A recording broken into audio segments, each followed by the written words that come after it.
जय सच्चिदानंद। जय सच्चिदानंद। नमो वितरागाय, नमो वितरागाय, नमो अरिहंताणं, नमो अरिहंताणं, नमो सिद्धाणं, नमो सिद्धाणं, नमो आयर्याणं, नमो आयर्याणं, नमो वत्सायाणं, नमो वत्सायाणं, नमो लोये सब्ब साहुणं, नमो लोये सब्ब साहुणं, ऐसो पंच नमकारो, ऐसो पंचनमुकारो, सब्ब पावपणासनो, सर्व पावपणासनो, मंगलानंच सव्वेसिं, मंगलानंच सर्वेसिं, परमं हवै मंगलम्। परमं हवै मंगलम्। ओम नमो भगवते वासुदेवाय, ओम नमो भगवते वासुदेवाय, ओम नमः शिवाय, ओम नमः शिवाय, जय सच्चिदानंद। जय सच्चिदानंद। प्रत्यक्ष दादा भगवानની સાક્ષીએ, प्रत्यक्ष दादा भगवानની સાક્ષીએ, વર્તમાને મહાવિદે ક્ષેત્રમાં વિચરતા વર્તમાને મહાવિદે ક્ષેત્રમાં વિચરતા તીર્થંકર ભગવાન શ્રી સિમંદર સ્વામીને તીર્થંકર ભગવાન શ્રી સિમંદર સ્વામીને અત્યંત ભક્તિપૂર્વક નમસ્કાર કરું છું। અત્યંત ભક્તિપૂર્વક નમસ્કાર કરું છું। વાત્સલ્ય મૂર્તિ શ્રી દાદા ભગવાનને વાત્સલ્ય મૂર્તિ શ્રી દાદા ભગવાનને અત્યંત ભક્તિપૂર્વક નમસ્કાર કરું છું। અત્યંત ભક્તિપૂર્વક નમસ્કાર કરું છું। 33 કોટી દેવી દેવતાઓને 33 કોટી દેવી દેવતાઓને અત્યંત ભક્તિપૂર્વક નમસ્કાર કરું છું। અત્યંત ભક્તિપૂર્વક નમસ્કાર કરું છું। વિતરાગ શાસન દેવ દેવીઓને વિતરાગ શાસન દેવ દેવીઓને અત્યંત ભક્તિપૂર્વક નમસ્કાર કરું છું। અત્યંત ભક્તિપૂર્વક નમસ્કાર કરું છું। નિષ્પક્ષપાતી શાસન દેવ દેવીઓને નિષ્પક્ષપાતી શાસન દેવ દેવીઓને અત્યંત ભક્તિપૂર્વક નમસ્કાર કરું છું। અત્યંત ભક્તિપૂર્વક નમસ્કાર કરું છું। મહાવીર ભગવાનના શાસન દેવ દેવીઓને મહાવીર ભગવાનના શાસન દેવ દેવીઓને અત્યંત ભક્તિપૂર્વક નમસ્કાર કરું છું। અત્યંત ભક્તિપૂર્વક નમસ્કાર કરું છું। આ ક્ષેત્રના રક્ષક દેવી દેવતાઓને આ ક્ષેત્રના રક્ષક દેવી દેવતાઓને અત્યંત ભક્તિપૂર્વક નમસ્કાર કરું છું। અત્યંત ભક્તિપૂર્વક નમસ્કાર કરું છું। આખા બ્રહ્માંડના જીવ માત્રના રિયલ સ્વરૂપને આખા બ્રહ્માંડના જીવ માત્રના રિયલ સ્વરૂપને અત્યંત ભક્તિપૂર્વક નમસ્કાર કરું છું। અત્યંત ભક્તિપૂર્વક નમસ્કાર કરું છું। જગત ભરના સંત પુરુષોનું યોગબળ, જગતભરના સંત પુરુષોનું યોગબળ, જગત ભરના સત્પુરુષોનું યોગબળ જગતભરના સત્પુરુષોનું યોગબળ અને પ્રગટ જ્ઞાની પુરુષ દાદા ભગવાનનું યોગબળ અને પ્રગટ જ્ઞાની પુરુષ દાદા ભગવાનનું યોગબળ સમસ્ત વિશ્વનું કલ્યાણ કરો, કલ્યાણ કરો, કલ્યાણ કરો। સમસ્ત વિશ્વનું કલ્યાણ કરો, કલ્યાણ કરો, કલ્યાણ કરો અને કલ્યાણ કરવાનું નિમિત્ત બનવાની અને કલ્યાણ કરવાનું નિમિત્ત બનવાની અમ સૌ મહાત્માઓને આમ સૌ મહાત્માઓને પરમ શક્તિ આપો, શક્તિ આપો, શક્તિ આપો। પરમ શક્તિ આપો, શક્તિ આપો, શક્તિ આપો। જગતના સર્વ જીવો સુખ અને શાંતિને પામો, જગતના સર્વ જીવો સુખ અને શાંતિને પામો, જગતના સર્વ જીવો સમાધાનને પામો, જગતના સર્વ જીવો સમાધાનને પામો, જગતના સર્વ જીવો મોક્ષને પામો। જગતના સર્વ જીવો મોક્ષને પામો। જગત કલ્યાણ હો, જગત કલ્યાણ હો, જગત કલ્યાણ હો, જગત કલ્યાણ હો, જગત કલ્યાણ હો। જગત કલ્યાણ હો। निज स्वभाव से सद्गुरु, निज स्वभाव से सद्गुरु, गुरु लघु सर्वज्ञ है, गुरु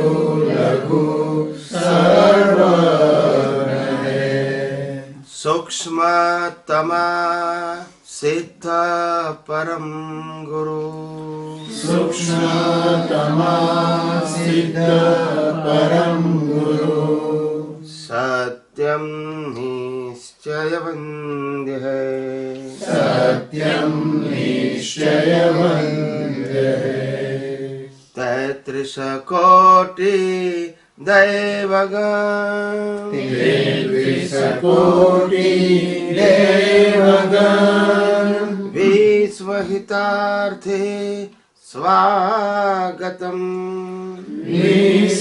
विश्वहितार्थे स्वागतम जग कल्याणक यज्ञ में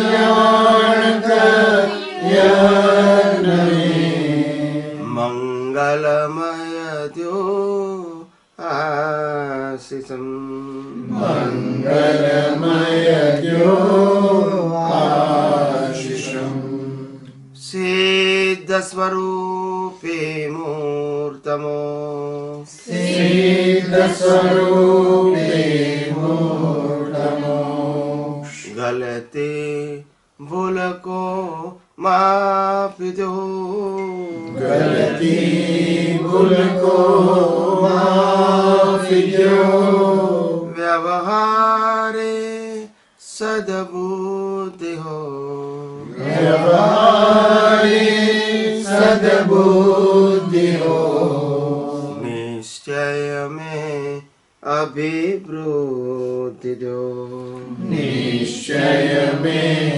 अभिवृद्धि दो निश्चय में अभिवृद्धि दो निश्चय में अभिवृद्धि दो जय सच्चिदानंद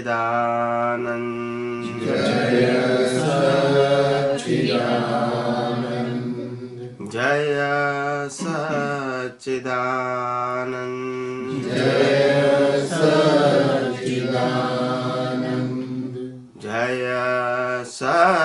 सच्चिदानंद जय सच्चिदानंद जय सच्चिदानंद जय सच्चिदानंद जय सच्चिदानंद जय सच्चिदानंद जय सच्चिदानंद जय सच्चिदानंद हे श्री पद्मावती माँ हे श्री पद्मावती माँ हे श्री चक्रेश्वरी माँ हे श्री चक्रेश्वरी माँ અમે આપને અત્યંત ભક્તિપૂર્વક નમસ્કાર કરી हमें आपने अत्यंत भक्तिपूर्वक नमस्कार करी અને પ્રાર્થના કરીએ છીએ કે અને प्रार्थना करिए છીએ કે हम सर्वे महात्माओने हम सर्वे महात्माओं ने मोक्ष मार्गने लायक मोक्ष मार्गને લાયક અને સહાયક સંજોગો અને સહાયક સંજોગો પ્રાપ્ત થાઓ પ્રાપ્ત થાઓ પ્રાપ્ત થાઓ પ્રાપ્ત થાઓ પ્રાપ્ત થાઓ પ્રાપ્ત થાઓ હે શ્રી અંબે માં हे श्री अम्बे माँ હે શ્રી ભદ્રકાળી માં हे श्री भद्रकाली माँ અમે આપને અત્યંત ભક્તિપૂર્વક નમસ્કાર કરી हमें आपने अत्यंत भक्तिपूर्वक नमस्कार करी અને પ્રાર્થના કરીએ છીએ કે અને प्रार्थना करिए છીએ કે પ્રાપ્ત મન વચન કાયાથી प्राप्त मन वचन कायाથી આ જગતના કોઈ પણ જીવને આ જગતના કોઈ પણ જીવને કિંચિત માત્ર પણ દુઃખ ન થાય કિંચિત માત્ર પણ દુઃખ ન થાય તેવી સ્યાદવાદ વાણી તેવી સ્યાદવાદ વાણી સ્યાદવાદ વર્તન સ્યાદવાદ વર્તન અને સ્યાદવાદ મનન કરવાની અને સ્યાદવાદ મનન કરવાની પરમ શક્તિ આપો પરમ શક્તિ આપો શ્રી માતંગ યક્ષને શ્રી માતંગને તથા શ્રી સિદ્ધાયિકા દેવીને તથા શ્રી સિદ્ધાયિકા દેવીને અત્યંત ભક્તિપૂર્વક નમસ્કાર કરું છું અત્યંત ભક્તિપૂર્વક નમસ્કાર કરું છું અને પ્રાર્થના કરું છું કે અને પ્રાર્થના કરું છું કે हम सर्वे महात्माओने हम સર્વે મહાત્માઓને केवल वितराग चारित्र धारण करी કેવળ વિતરાગ ચારિત્ર ધારણ કરી શાસનની રક્ષા કરવાનું શાસનની રક્ષા કરવાનું ઉત્કૃષ્ટ પ્રકારનું નિમિત્ત બનવાની ઉત્કૃષ્ટ પ્રકારનું નિમિત્ત બનવાની પરમ શક્તિ આપો શક્તિ આપો શક્તિ આપો પરમ શક્તિ આપો શક્તિ આપો શક્તિ આપો જય સચ્ચિદાનંદ જય સચ્ચિદાનંદ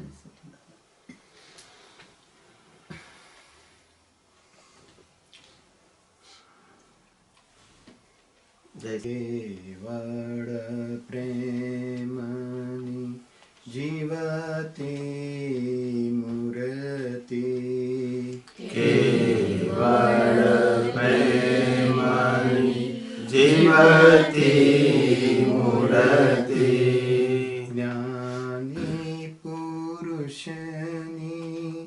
કરુણાને સમતા જ્ઞાની પુરુષની કરુણાને સમતા ભાગેલા અહમને થાબડી વહાલથી ભાગેલા અહમને થાબડી વહાલથી મનથી ભાગેલાને સજીવન કરતા મનથી ભાંગેલાને સજીવન કરતા કેવળ પ્રેમની જીવતી મૂર્તિ કેવળ પ્રેમની જીવતી મૂર્તિ સાદી શૈલીમાં પરમાર્થે વાણી સાદી શૈલીમાં પરમાર્થે વાણી આત્માર્થ લક્ષે દેશ ન દેતા આત્માર્થ લક્ષે દેશના દેતા દાદા વિચરતા જગ ઉપકારાય દાદા વિચરતા જગ ઉપકારાય ગુરુ છતાંય શિષ્ય જ્યામ રહેતા ગુરુ છતાંય શિષ્ય જમ રહેતા કેવળ પ્રેમની જીવતી મૂર્તિ કેવળ પ્રેમની જીવતી મૂર્તિ આત્માને સ્પર્શેલી ચૈતન્યવાણી આત્માને સ્પર્શેલી ચૈતન્યવાણી યોગાળે આવરણ પ્રાકૃત પાડળ ઓગાળે આવરણ પ્રાકૃત પાડળ લૌકિક ભાષાથી તદ્દન જુદી લૌકિક ભાષાથી તદ્દન જુદી એક શબ્દોમાં અદભુત વચન બળ એકેકા શબ્દોમાં અદ્ભુત વચન બળ કેવળ પ્રેમની જીવતી મૂર્તિ કેવળ પ્રેમની જીવતી મૂર્તિ કળિયુગમાં ઘેરે બેઠા તપ છે કળિયુગમાં બેઠા તપ છે વર વહુના મનમાં વેદી કુસંગ છે વર વહુના મનમાં વેદી કુસંગ છે મા બાપો સામે દીકરાનું રણયુદ્ધ મા બાપો સામે દીકરાનું રણયુદ્ધ જેનાથી છૂટવાનું ત્યાં જ પડે ગૂંચ જેનાથી છૂટવાનું ત્યાં જ પડે ગૂંચ કેવળ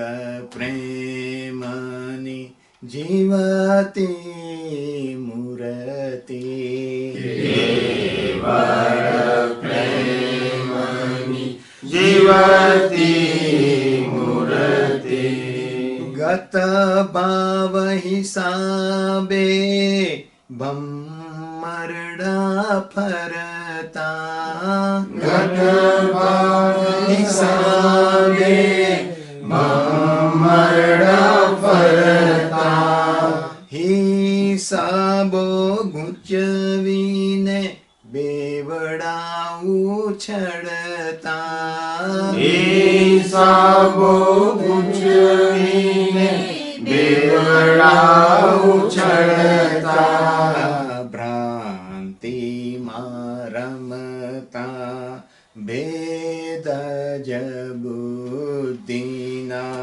ભ્રાંતિમાં રમતા ભેદ જ બુદ્ધિના પરમાણુ રસને માને પોતાના પરમાણુ રસને માને પોતાના કેવળ પ્રેમની જીવતી મૂર્તિ કેવળ પ્રેમની જીવતી મૂર્તિ કોઈનું અવળું યા દોષ ના દેખે કોઈનું અવળું યા દોષ ન દેખે ભરેલો માલ જ નીકળે છે કહેતા ભરેલો માલ જ નીકળે છે કહેતા તો એ ખપે જ્યાં વેવારું સિંચન તો એક બેના વ્યવહારું સૂચન દ્રષ્ટિથી ભ્રાંતિ ઓગાળી દેતા દ્રષ્ટિથી ભ્રાંતિ ઓગાળી દેતા કેવળ પ્રેમની જીવતી મૂર્તિ કેવળ પ્રેમની જીવતી મૂર્તિ જેનામાં જે શક્તિ ખૂટતી લાગે જેનામાં જે શક્તિ ખૂટતી લાગે વિધિમાં પરમાણુ છાટી જ દેતા વિધિમાં પરમાણુ છાટી જ દેતા ખોખાના સ્પંદનો ભસ્મ થાશે ખોખાના સ્પંદનો ભસ્મ થાશે આમ જ મૂંગી આશીષો દેતા આમ જ મૂંગી આશીષો દેતા કેવળ પ્રેમની જીવતી મૂર્તિ કેવળ પ્રેમની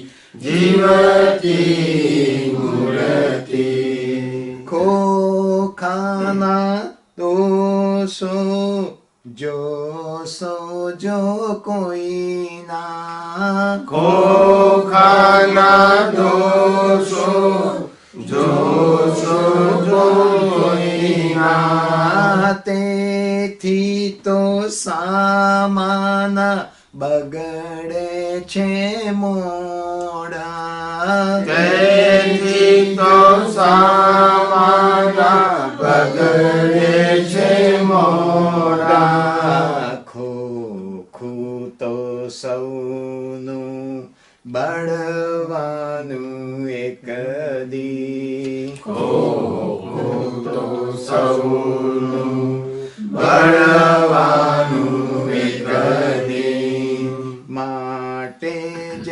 કેવળ આત્માને જોતા માટે જ કેવળ આત્માને જોતા કેવળ પ્રેમની જીવતી મૂર્તિ કેવળ પ્રેમની જીવતી મૂર્તિ મન બુદ્ધિ ચિત્તને અહમ ના જ્ઞેયો મન બુદ્ધિ ચિત્તને અહં ના જ્ઞેયો જોઈ જાણે છે તેજ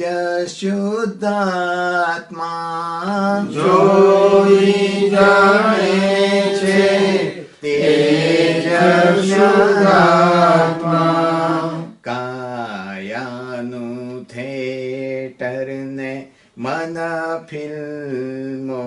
ફિલ્મોના કાયાનું થેટર ને મન ફિલ્મોના પ્રેક્ષક નિરીક્ષક અક્રમ મહાત્મા પ્રેક્ષક નિરીક્ષક અક્રમ મહાત્મા કેવળ પ્રેમની જીવતી મૂર્તિ કેવળ પ્રેમની જીવતી મૂર્તિ અંતસ્કરણના રૂપલાગ્નેયો અંતસ્કરણના રૂપલાગ્નેયો મૂઢ દશામાં જોયા જ નોતા મૂઢ દશામાં જોયા જ નહોતા પરમાણુ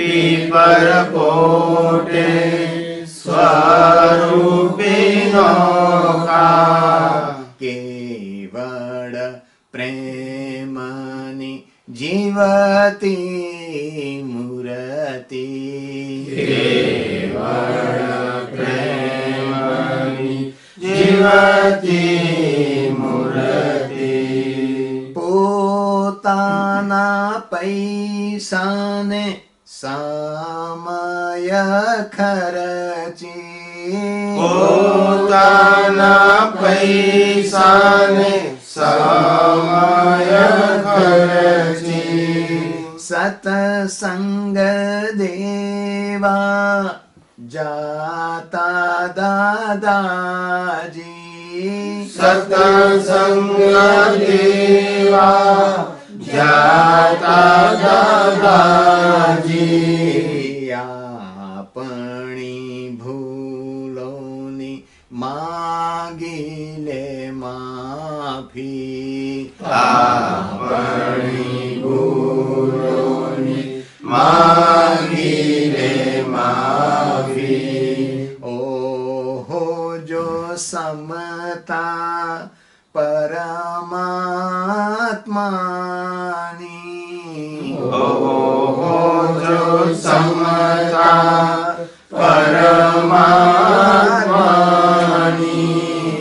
કેવળ પ્રેમની જીવતી મૂર્તિ કેવળ પ્રેમની જીવતી મૂર્તિ જય સચ્ચિદાનંદ. જ્ઞાની એટલે શું? કેવળ પ્રેમની જીવતી મૂર્તિ. હવે પ્રેમ એટલે શું? પ્રેમ એટલે આ દુનિયાનો પ્રેમ છે તેવો પ્રેમ નહીં. પ્રેમનો મતલબ થાય કે આખું આ જગત એમને નિર્દોષ દેખાય એ પ્રેમ. રાગ દ્વેષ વાળો પ્રેમ નહીં. આખું જગત કેવું દેખાય? નિર્દોષ દેખાય, અકર્તા દેખાય, એ પ્રેમ કહેવાય. એટલે આ આગળ છે, આ પાછળ છે, આ સુખી છે, આ દુઃખી છે, એવી દ્રષ્ટિથી ના જુએ. પ્રેમ સ્વરૂપ એટલે બધા સરખા દેખાય કે આ બધા આ મન વચન કાયાથી બધા ભમરડા છે. શું છે? એ જેવા વીટ્યા છે એવા ઉકલે છે. શું છે? ઉકલે છે. ઉકલે છે, એમાં કોઈ સ્વતંત્ર અને માટે કોઈ દોષિત પણ નથી. એટલે એક જ સરખી દ્રષ્ટિ રહે. કેવી રહે? વ્યક્તિએ બદલાય નહીં. એને પ્રેમ સ્વરૂપ કહેવાય. શું કહેવાય? પ્રેમ સ્વરૂપનું બીજું નામ કહેવાય કે આત્મ સ્વરૂપ, નિશ્ચય દ્રષ્ટિ. એને પણ પ્રેમ સ્વરૂપ કહેવાય. પ્રકૃતિમાં બધામાં પરમાત્મા જુએ એને પ્રેમ સ્વરૂપ કહેવાય. એટલે પ્રેમ સ્વરૂપ એટલે પાછું એ જ આવે. અકર્તા દ્રષ્ટિ, નિર્દોષ દ્રષ્ટિ એ જ આવે. પ્રકૃતિ તો કરતા હોય ને રાગદ્વેષ વાળી હોય, પણ પ્રકૃતિની અંદર રહેલો પરમાત્મા છે એ અકર્તા છે અને નિર્દોષ છે. એટલે ગમે તેમ મૂકો પણ પ્રેમ સ્વરૂપ એટલે નિર્દોષ દ્રષ્ટિ. શું કહેવાય? જેની દ્રષ્ટિમાં આ જગત દોષિત દેખાતું નથી એને પ્રેમ સ્વરૂપ કહેવાય. દ્રષ્ટિ અને ઉદય આ બંને જુદી વસ્તુ છે. શું છે? ઉદયમાં તો રામ ને રાવણ દોષિત દેખાય, એ ઉદય કહેવાય, એ દ્રષ્ટિ ના કહેવાય. દ્રષ્ટિ જુદી વસ્તુ છે અને ઉદય જુદી વસ્તુ છે. સમજાય છે? અર્જુને મહાભારતનું યુદ્ધ કર્યું એ ઉદય કહેવાય, પણ એની દ્રષ્ટિ શું હતી? તો કે નિર્દોષ દ્રષ્ટિ. તો જ મોક્ષે જઈ શકે ને. રામે યુદ્ધ કર્યું તોય મોક્ષે ગયા. કેમ? નિર્દોષ દ્રષ્ટિ. એટલે દ્રષ્ટિ જુદી વસ્તુ છે અને ઉદય જુદી વસ્તુ છે. આપણે બેને ભેગું કરી નાખીએ છીએ. શું કરીએ છીએ? એટલે પેલું વિજ્ઞાન જે છે એ સમજાતું નથી. વિજ્ઞાન જુદી વસ્તુ છે. વિજ્ઞાન શાશ્વત છે અને ઉદય બધા ટેમ્પરરી છે. કેવા છે? ટેમ્પરરી ને શાશ્વત બંને વસ્તુ જુદી છે. એટલે કે જેની દ્રષ્ટિ પ્રેમ સ્વરૂપ થઈ ગયું હોય એને આ જગત આખું અકર્તા નિર્દોષ દેખાય. અકર્તા દેખાવું એ જ વિજ્ઞાન. પણ તો કે પછી કરતા કોણ?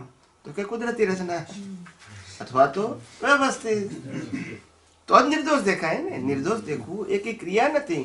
નિર્દોષ દેખાય એનું કારણ કે આવી દ્રષ્ટિ હોય તો ઓટોમેટિક જ અકર્તા દેખાય, માટે નિર્દોષ દેખાય. કરતા દેખાય તો દોષિત દેખાય. એટલે આ દ્રષ્ટિનો પ્રયોગ છે. શું છે?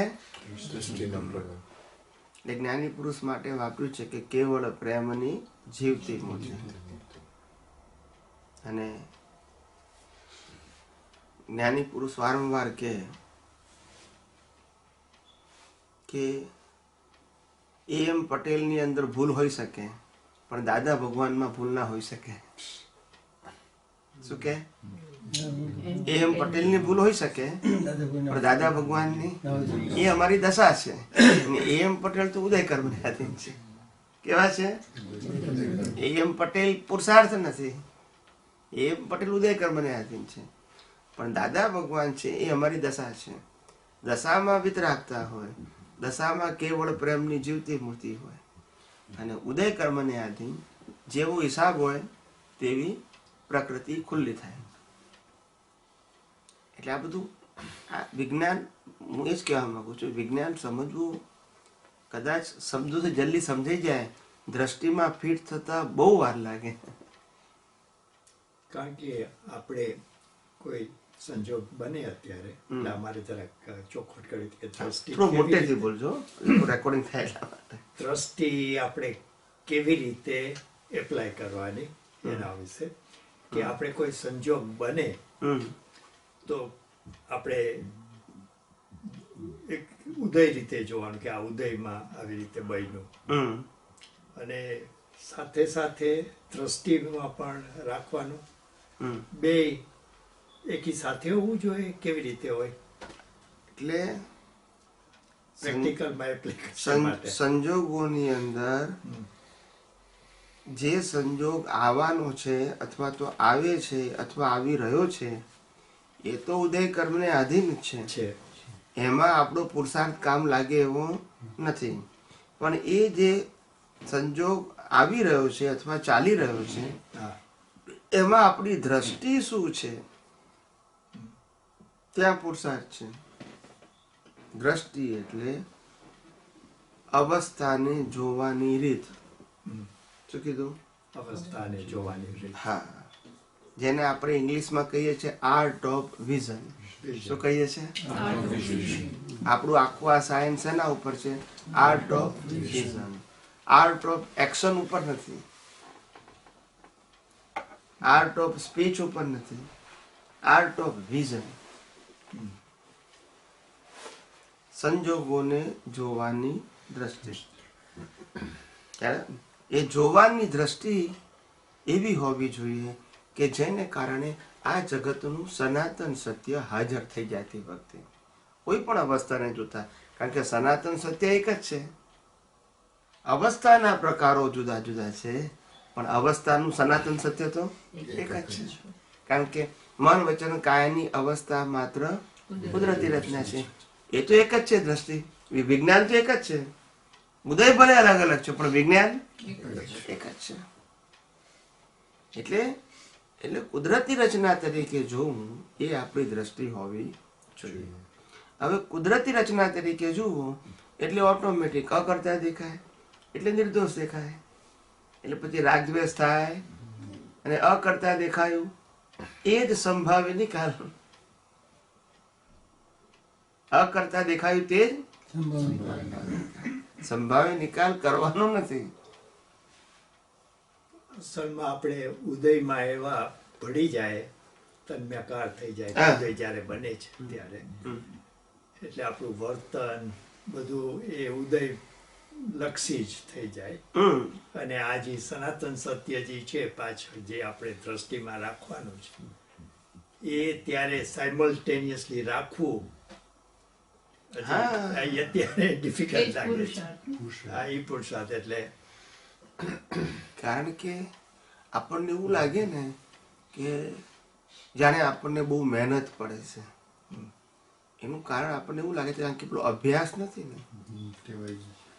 આપણી સામે વાઈફ આવે તો તરત દ્રષ્ટિ ખ્યાલ જાય કે આ વાઈફ છે એટલે આવો વ્યવહાર કરવાનો છે. તરત દીકરી આવે તો કે આવો વ્યવહાર કરવાનો છે. દીકરાની વહુ આવે તો કે આવો. તરત કેવી દ્રષ્ટિ બદલાઈ જાય છે. મહેનત કરવી પડે છે. ના વ્યક્તિઓ બદલાય, દ્રષ્ટિ બદલાઈ જાય છે ને. આ સહજ છે કારણ કે આપણો વ્યવહારનો અભ્યાસ પાકો છે. એવું અહીંયા આગળ જ્ઞાનનો અભ્યાસ કરવાનો છે જ્ઞાન પાકું થાય. તો જ્ઞાન પાકું થાય. જેનો અભ્યાસ કરશો એ વસ્તુ પાકી થશે. પેલી વ્યવહાર દ્રષ્ટિ લઈને આવ્યા છે એટલે પાકી છે જ. જ્ઞાન દ્રષ્ટિ લઈને નથી આવ્યા એટલે પાકી નથી. પણ મળ્યું છે એટલે હવે પાકી કરવાની, ઉપયોગ કરીને. ગમે તેવા સંજોગ આવે ઉદય કર્મ જ જોવાનું, કુદરતી રચના જ જોવાનું. બુદ્ધિ બધું બતાવે, બુદ્ધિ, અહંકાર, મન, ચિત્ત બધું બતાવે, રિલેટિવ સત્ય બતાવે. પણ આપણી જે જ્ઞાન દ્રષ્ટિ છે એ સનાતન સત્ય બતાવે. એટલે સનાતન સત્યથી બધા જ રિલેટિવ સત્યના ભાગાકાર થઈ જાય. શું થઈ જાય? બધા આપણું પુરુષાર્થ જે છે, આપણો પુરુષાર્થ મન, વચન, કાયાને બદલવાનો નથી. આપણો પુરુષાર્થ મન, વચન, કાયા જે છે એની પાછળ રહેલી જે રોંગ બિલીફ છે કે જે રિલેટિવ સત્યના બેઝ ઉપર છે એને ડિમોલિશ કરવાની છે. એ રોંગ બિલીફ ખોટી નથી, એનો બેઝ રિલેટિવ સત્ય છે. પણ આપણે સનાતન સત્ય દ્રષ્ટિ રાખવાની. કેમ? કારણ કે રિલેટિવ સત્ય, રિલેટિવ દ્રષ્ટિ સત્ય છે એ જ રાગ દ્વેષનું કારખાનું છે. આમાં સાચું ને ખોટું વ્યવહારમાં જ છે ને સાચું ખોટું. ઉદયમાં તો સાચું ખોટું હોતું નથી. ઉદયમાં તો હિસાબ છે, પણ હિસાબને આપણે જોઈએ જ કઈ રીતે? વ્યવહાર સત્યથી. એટલે કે રાગ થાય કાં તો દ્વેષ થાય. અને જગત એનાથી ચાલે છે. આ જગત રાગ દ્વેષથી ચાલે છે. પણ રાગ દ્વેષ કેમ થાય છે? કે વ્યવહાર સત્યથી. જ્ઞાની કે છે વ્યવહાર સત્ય છે એ સાચું છે, પણ વ્યવહાર સત્ય એ સંસાર ચલાવવાનું સાધન છે અને સનાતન સત્ય એ સંસારને સમાપ્ત કરવાનું સાધન છે. તો કે વ્યવહાર સત્યથી કેમ સંસાર ચાલે? તો કે કોઈ આપણને હેલ્પ કરે તો રાગ થાય, ને કોઈ આપણને નુકસાન પહોંચાડે તો દ્વેષ થાય. એટલે તમારી દ્રષ્ટિ રિલેટિવ સત્ય છે.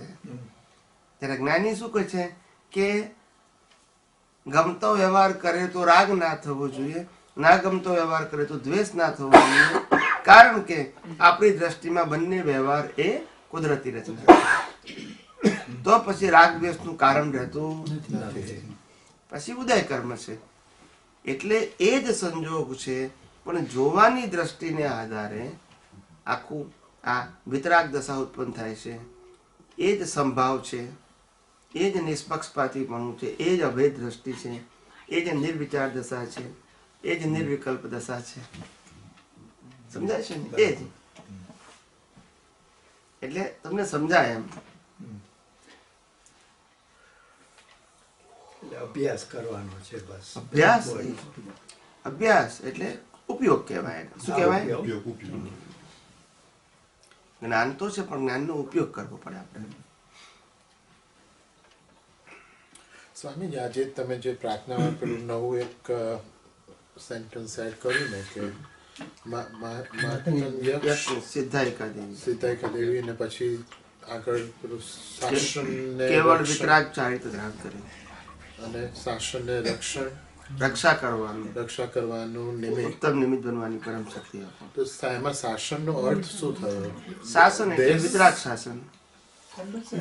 અત્યારે વિતરાગ શાસનમાં મહાવીરનું શાસન કહેવાય. અચ્છા, મહાવીર ભગવાનનું શાસન. આ ભરત ક્ષેત્રમાં. બરોબર. અને ભરત ક્ષેત્રમાં જે મહાવીર ભગવાન જે થઈ ગયા, એમના શાસનના રક્ષક દેવી દેવતાઓ માતંગ યક્ષ અને સિદ્ધાયકા દેવી છે. અને એ શાસન દેવતાઓ 84,000 વર્ષ સુધી, 84,000 years સુધી એનું રૂલ કહેવાય. પછી ફર્સ્ટ તીર્થંકર આવશે, પછી આ શાસન પતી જશે, પછી પહેલા તીર્થંકર. આવો કુદરતી ક્રમ છે. બરોબર. પેલા તીર્થંકર આવવામાં કેટલા વર્ષો બાકી છે? મહાવીરના ગયા પછી ટોટલ 84,000 વર્ષ. 20,000 થયા આજે આ 2600 આપણે બાદ કરવાના 81,000 બસ. પદ્મનાભ પછી પદ્મનાભ થશે. કારણ કે આવી રીતે હિસાબ થાય ને કે 21,000 નો એક આરો, એટલે કે આ પાંચમો આરો 21,000 નો પૂરો થયો, પછી છઠ્ઠો આરો 21,000, પછી પાછો છઠ્ઠો થાય, પાંચમું ના પાછો પાછો છઠ્ઠો. એટલે બંને ઇક્વલ હોય. હા. આમ છઠ્ઠો ને આમ પેલો ઇક્વલ હોય એમ. એટલે આપણે છઠ્ઠો છઠ્ઠો છઠ્ઠો 42,000. પાંચમો ઇક્વલ હોય, ચોથો ઇક્વલ હોય એમ. એટલે પાંચમા પછી છઠ્ઠા પછી રિવર્સમાં જશે, એટલે પાછો છઠ્ઠો આવે, ના પછી છઠ્ઠા, પછી પાંચમા, પછી ચોથો આવે. ચોથો. એટલે એટલે 21 ચોગુ 84,000 વર્ષ પછી સતયુગ આવશે ત્યારે તીર્થંકરનો જન્મ થશે. ના તો 21,000 નો પાંચમો આરો થયો, પછી છઠ્ઠો આરો થયો, ચાર થાય ને, ચાર. 21 ચોગુ 84, પાંચમો છઠ્ઠો. બે ભાગ પડે. 21 હા, અને છઠ્ઠાના બે પડે. છઠ્ઠો નહીં. 21 એમ કરી 42 ના ના, પાંચમો ને છઠ્ઠો અને પછી પાછો પહેલો ને બીજો એમ. બંનેના 21, ચારે ચારના 21,000 એમ. પાંચમો આરો અત્યારે છે 21,000, છઠ્ઠો આરો 21,000, પછી ચડતાની અંદર પહેલો આરો 21,000, બીજો આરો 21,000. આ ચારેયનો સરવાળો 84 થાય. પછી ત્રીજો. ત્રીજો આરો આવશે, એને સતયુગ કહેવાય. ઓકે. પેલું ત્યારે પહેલાથી. ત્રીજા આરામાં ઓહો. end of third થી ભગવાન છઠ્ઠા પછી પેલાનો પહેલો અને બીજો. જન્મ થાય. ઓકે ઓકે ના કોઈ એટલે કુદરતી જ આ બધી રચનાઓ છે, કુદરતના આધારે છે કે આ એમનું આયુષ્ય પણ એટલું 73 એટલે રિવર્સ થાય, જેમ મહાવીર ભગવાન પછી વધે પછી એવી રીતે. Yeah. એટલે બધું આખી કુદરતી રચના સમજો તારે ખ્યાલ આવે. પણ અમુક પ્રશ્નો એવા છે કે કેવળ જ્ઞાની વધારે સ્પષ્ટ કહી શકે. જોઈ શકે. અમુક વસ્તુ જ્ઞાનીને ખબર ના પડે, સિદ્ધાંત ખબર પડે અમુક, પણ અમુક વસ્તુ ખબર ના પડે. એ કેવળ જ્ઞાનીને દેખાય એટલી ખબર પડે, જ્ઞાનીને સમજાય એટલું એ કહી શકે. દેખાય નહીં, એને પેલાને દેખાય.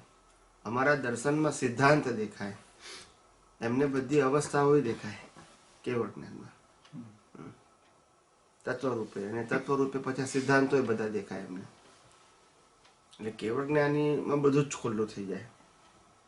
સ્વામીજી, બીજા તીર્થંકરોની હયાતી હોવા છતાં પણ મોક્ષ કેમ ખાલી સિમંદર સ્વામીના થ્રુ છે? બધાના થ્રુ છે, બધાની થ્રુ છે.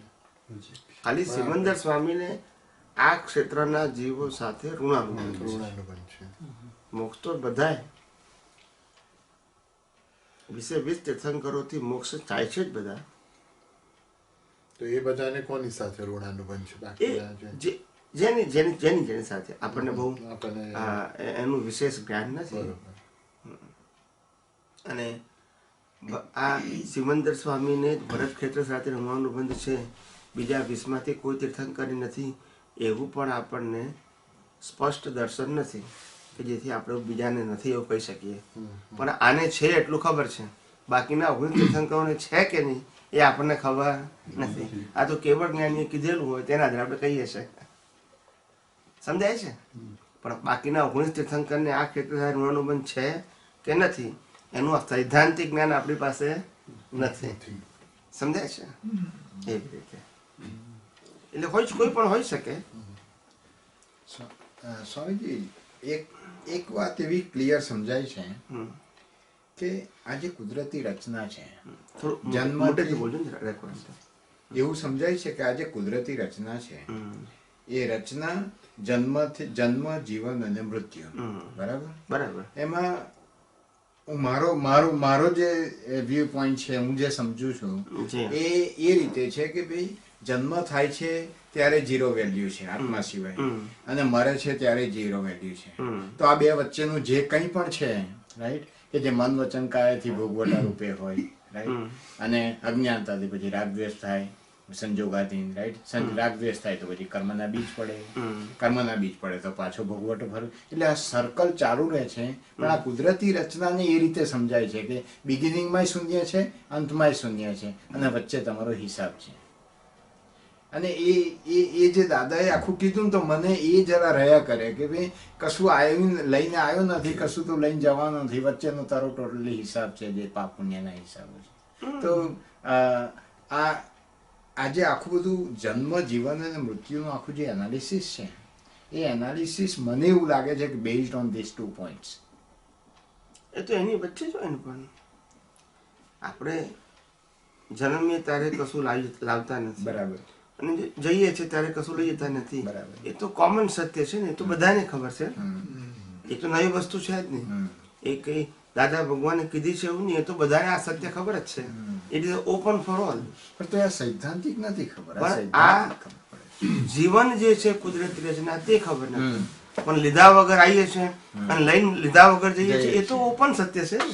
એ તો આ ધોયાውን કો તોય ખબર પડે કે લઈને નતા આવ્યા. એટલે મારો એમ પણ કુદરતી રચના છે એ સમજવું એ આપણો પુરુષાર્થ છે.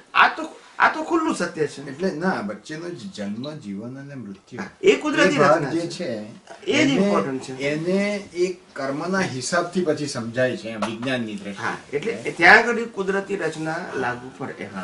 અને પછી એવું થાય છે કે મૂળમાં પ્યોર સોલ છે, બરાબર, મૂળ પ્યોર સોલ. પછી એ પ્યોર સોલના હિસાબે જે ગત ભાવમાં હિસાબો બાંધ્યા હતા એના હિસાબે આપણને શ્વાસોશ્વાસ મળે છે, બરાબર.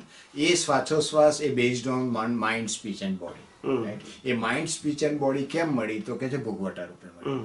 ભોગવટો કેમ બંધાયો તો પછી આખું વિજ્ઞાન ત્યાં પાછું સેટઅપ થાય છે કે ગત ભાવમાં અજ્ઞાનતાને કારણે હું અને મારાપણું, ડુઅરશિપ એન્ડ ઓનરશિપ, એ બેઝના હિસાબે આખા કર્મ પડે, બીજ પડ્યા. જો અજ્ઞાનતા હોય તો પાછું એનું એ સર્કલ રિપીટ થાય. બરાબર છે, ખરું. એટલે એ આપણે આ સાયન્સ પકડી લેવાનું આપણે કે આ જગત સર્જન અને વિસર્જન થવાનું કારણ આપણી અજ્ઞાનતા છે, આપણી ક્રિયા નથી. બરાબર. શું નથી? ક્રિયા. હા, ક્રિયા છે એવું સમજવું એ ધર્મ કહેવાય, અથવા રિલેટિવ સાથે કહેવાય. બરાબર. અજ્ઞાનતા છે ત્યાં સિદ્ધાંત છે. એટલે અજ્ઞાનતાને કારણે જન્મ મરણ છે એવું સમજાય તો પછી કાઢવાનું શું આવે? અજ્ઞાન. પણ ક્રિયાને કારણે જન્મ મરણ છે એવું માનો તો પછી અજ્ઞાનતા છે, તો પછી રાગદ્વેષ છે, તો જન્મ મરણ છે. આ સિદ્ધાંત સમજાય છે? એટલે તમે ક્રિયાને આધારે પુરુષાર્થ માનશો તો રાગદ્વેષ છે, અજ્ઞાનને આધારે જન્મ મરણ છે, એટલે કાઢવાનું અજ્ઞાન છે. બરાબર છે. નીચેથી શરૂઆત કરે તો અજ્ઞાન પહેલું આવે.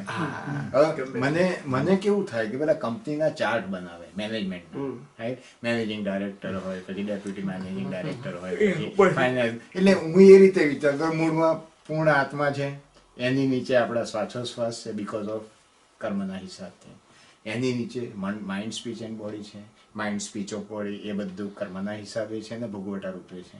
હવે પાછું જો અજ્ઞાનતામાં રહીશું તો પાછું એનું એ સર્કલ બિલ્ડઅપ થવાનું. એટલે આમાં શું થાય, મૂળમાં આત્મા છે અને 8 કર્મો છે. બરાબર. શું કહેવાય? એક આત્મા છે, બીજી બાજુ 8 કર્મો છે. 8 કર્મોમાં 4 કર્મો છે એ ઘાતી કર્મો છે અને 4 અઘાતી કર્મો છે. ઘાતી કર્મો છે એ નવા કર્મોના સર્જનનું કારણ છે. બરાબર. કારણ કે ઘાતી કર્મોનું એક નામ અજ્ઞાન. અઘાતી કર્મ મન વચન કાયાથી ભોગવટાના કર્મો છે, એટલે એ રિઝલ્ટ રૂપે છે. બરાબર. પેલું અજ્ઞાન રૂપે સત્તામાં છે, આ રિઝલ્ટ રૂપે સત્તામાં છે. હવે રિઝલ્ટ રૂપે સત્તામાં છે એ તો આવવાનું છે.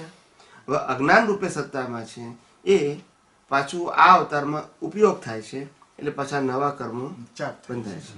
એટલે આપણો પ્રશ્ન છે આ 4 ઘાતી કર્મો છે, જ્ઞાનાવરણ, દર્શનાવરણ, મોહની અંતરાય કર્મો, આ 4 ઘાતી કર્મોનો કેવી રીતે નાશ કરવો એ ઇમ્પોર્ટન્ટ છે. આ નામ કર્મો, ગોત્ર કર્મ, વેદની કર્મ, આયુષ્યનો કેમ નાશ કરવો એ પુરુષાર્થ નથી, એ તો કુદરત કરવાની જ છે. હવે આ 4 કર્મોનું બેઝ અજ્ઞાનતા છે. એ 4 કર્મોના બેઝમાં અજ્ઞાનતા શું છે? તો જ્ઞાન આવરણ. પેલું કયું આવે? જ્ઞાન આવરણ. તો કે કયું આવરણ જ્ઞાનનું છે? જ્ઞાનનું આવરણ કયું છે? તો કે હું શુદ્ધાત્મા છું અને માનું છું કે હું દેહધારી છું, એટલે જ્ઞાન આવરણ થઈ ગયું. દર્શન આવરણ શું છે? તો કે આ મન વચન કાયા હું છું ને મન વચન કાયાને હું ચલાવું છું, મન વચન કાયાથી હું ભોગવું છું પાપ અને પુણ્ય, એ મિથ્યા દર્શન છે. પેલું મિથ્યા જ્ઞાન, આ મિથ્યા દર્શન. આ મિથ્યા જ્ઞાન અને મિથ્યા દર્શન કેમ ઉત્પન્ન થયું? તો કે મોહનીય કર્મ. શું મોહનીય કર્મ? આ જગતમાં સુખ છે બરાબર, સુખની સત્તા. એને મોહનીય કર્મ કીધું.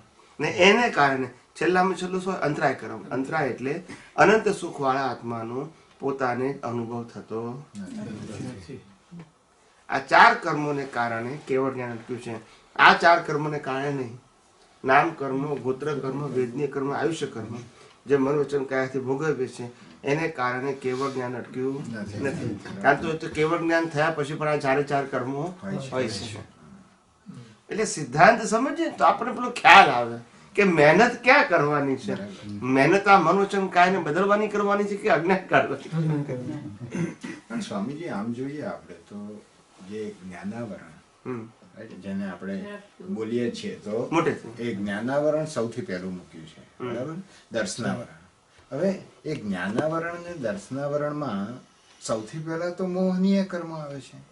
કારણ કે મોહને લઈને તો એટલે જ્ઞાનાવરણ એ હું છું એના હિસાબે જ્ઞાનાવરણનું પહેલું સ્ટેપ મૂક્યું છે. પહેલું તો હું આત્મા છું, હું આત્મા છું નથી જાણતું, એ જ મોટું આવરણ છે ને. પછી દર્શન આવે, પછી મોહ આવે. એટલે મોહ ત્યાં આવે છે, ત્યાં આગળ સુખની શોધ આવે છે. એટલે આ 2 અજ્ઞાન હોય તો પછી બહાર મોહ છે ને. હું શરીર છું અને આ શરીરને હું ચલાવનાર છું. પછી ત્રીજો સબ્જેક્ટ આવે સુખ ખોળવાનું. એટલે મોહ એ સુખને માટે બેઝિકલી કે આ 5 ઇન્દ્રિયોથી અને બુદ્ધિથી બહાર સુખ ખોળવું એનું નામ મોહનીય કર્મ. અને એ મોહનીય કર્મને કારણે આત્માના અનંત શક્તિનો, અનંત સુખનો અંતરાય છે. આ 3 કર્મોને કારણે જ્ઞાનાવન, દર્શનાવન, મોહનીને કારણે અંતરાય કર્મ છે. એટલે મોહ એ મૂળ અજ્ઞાન નથી. મૂળ અજ્ઞાન છે એ તમારું, તમે જે છો એનું અજ્ઞાન છે.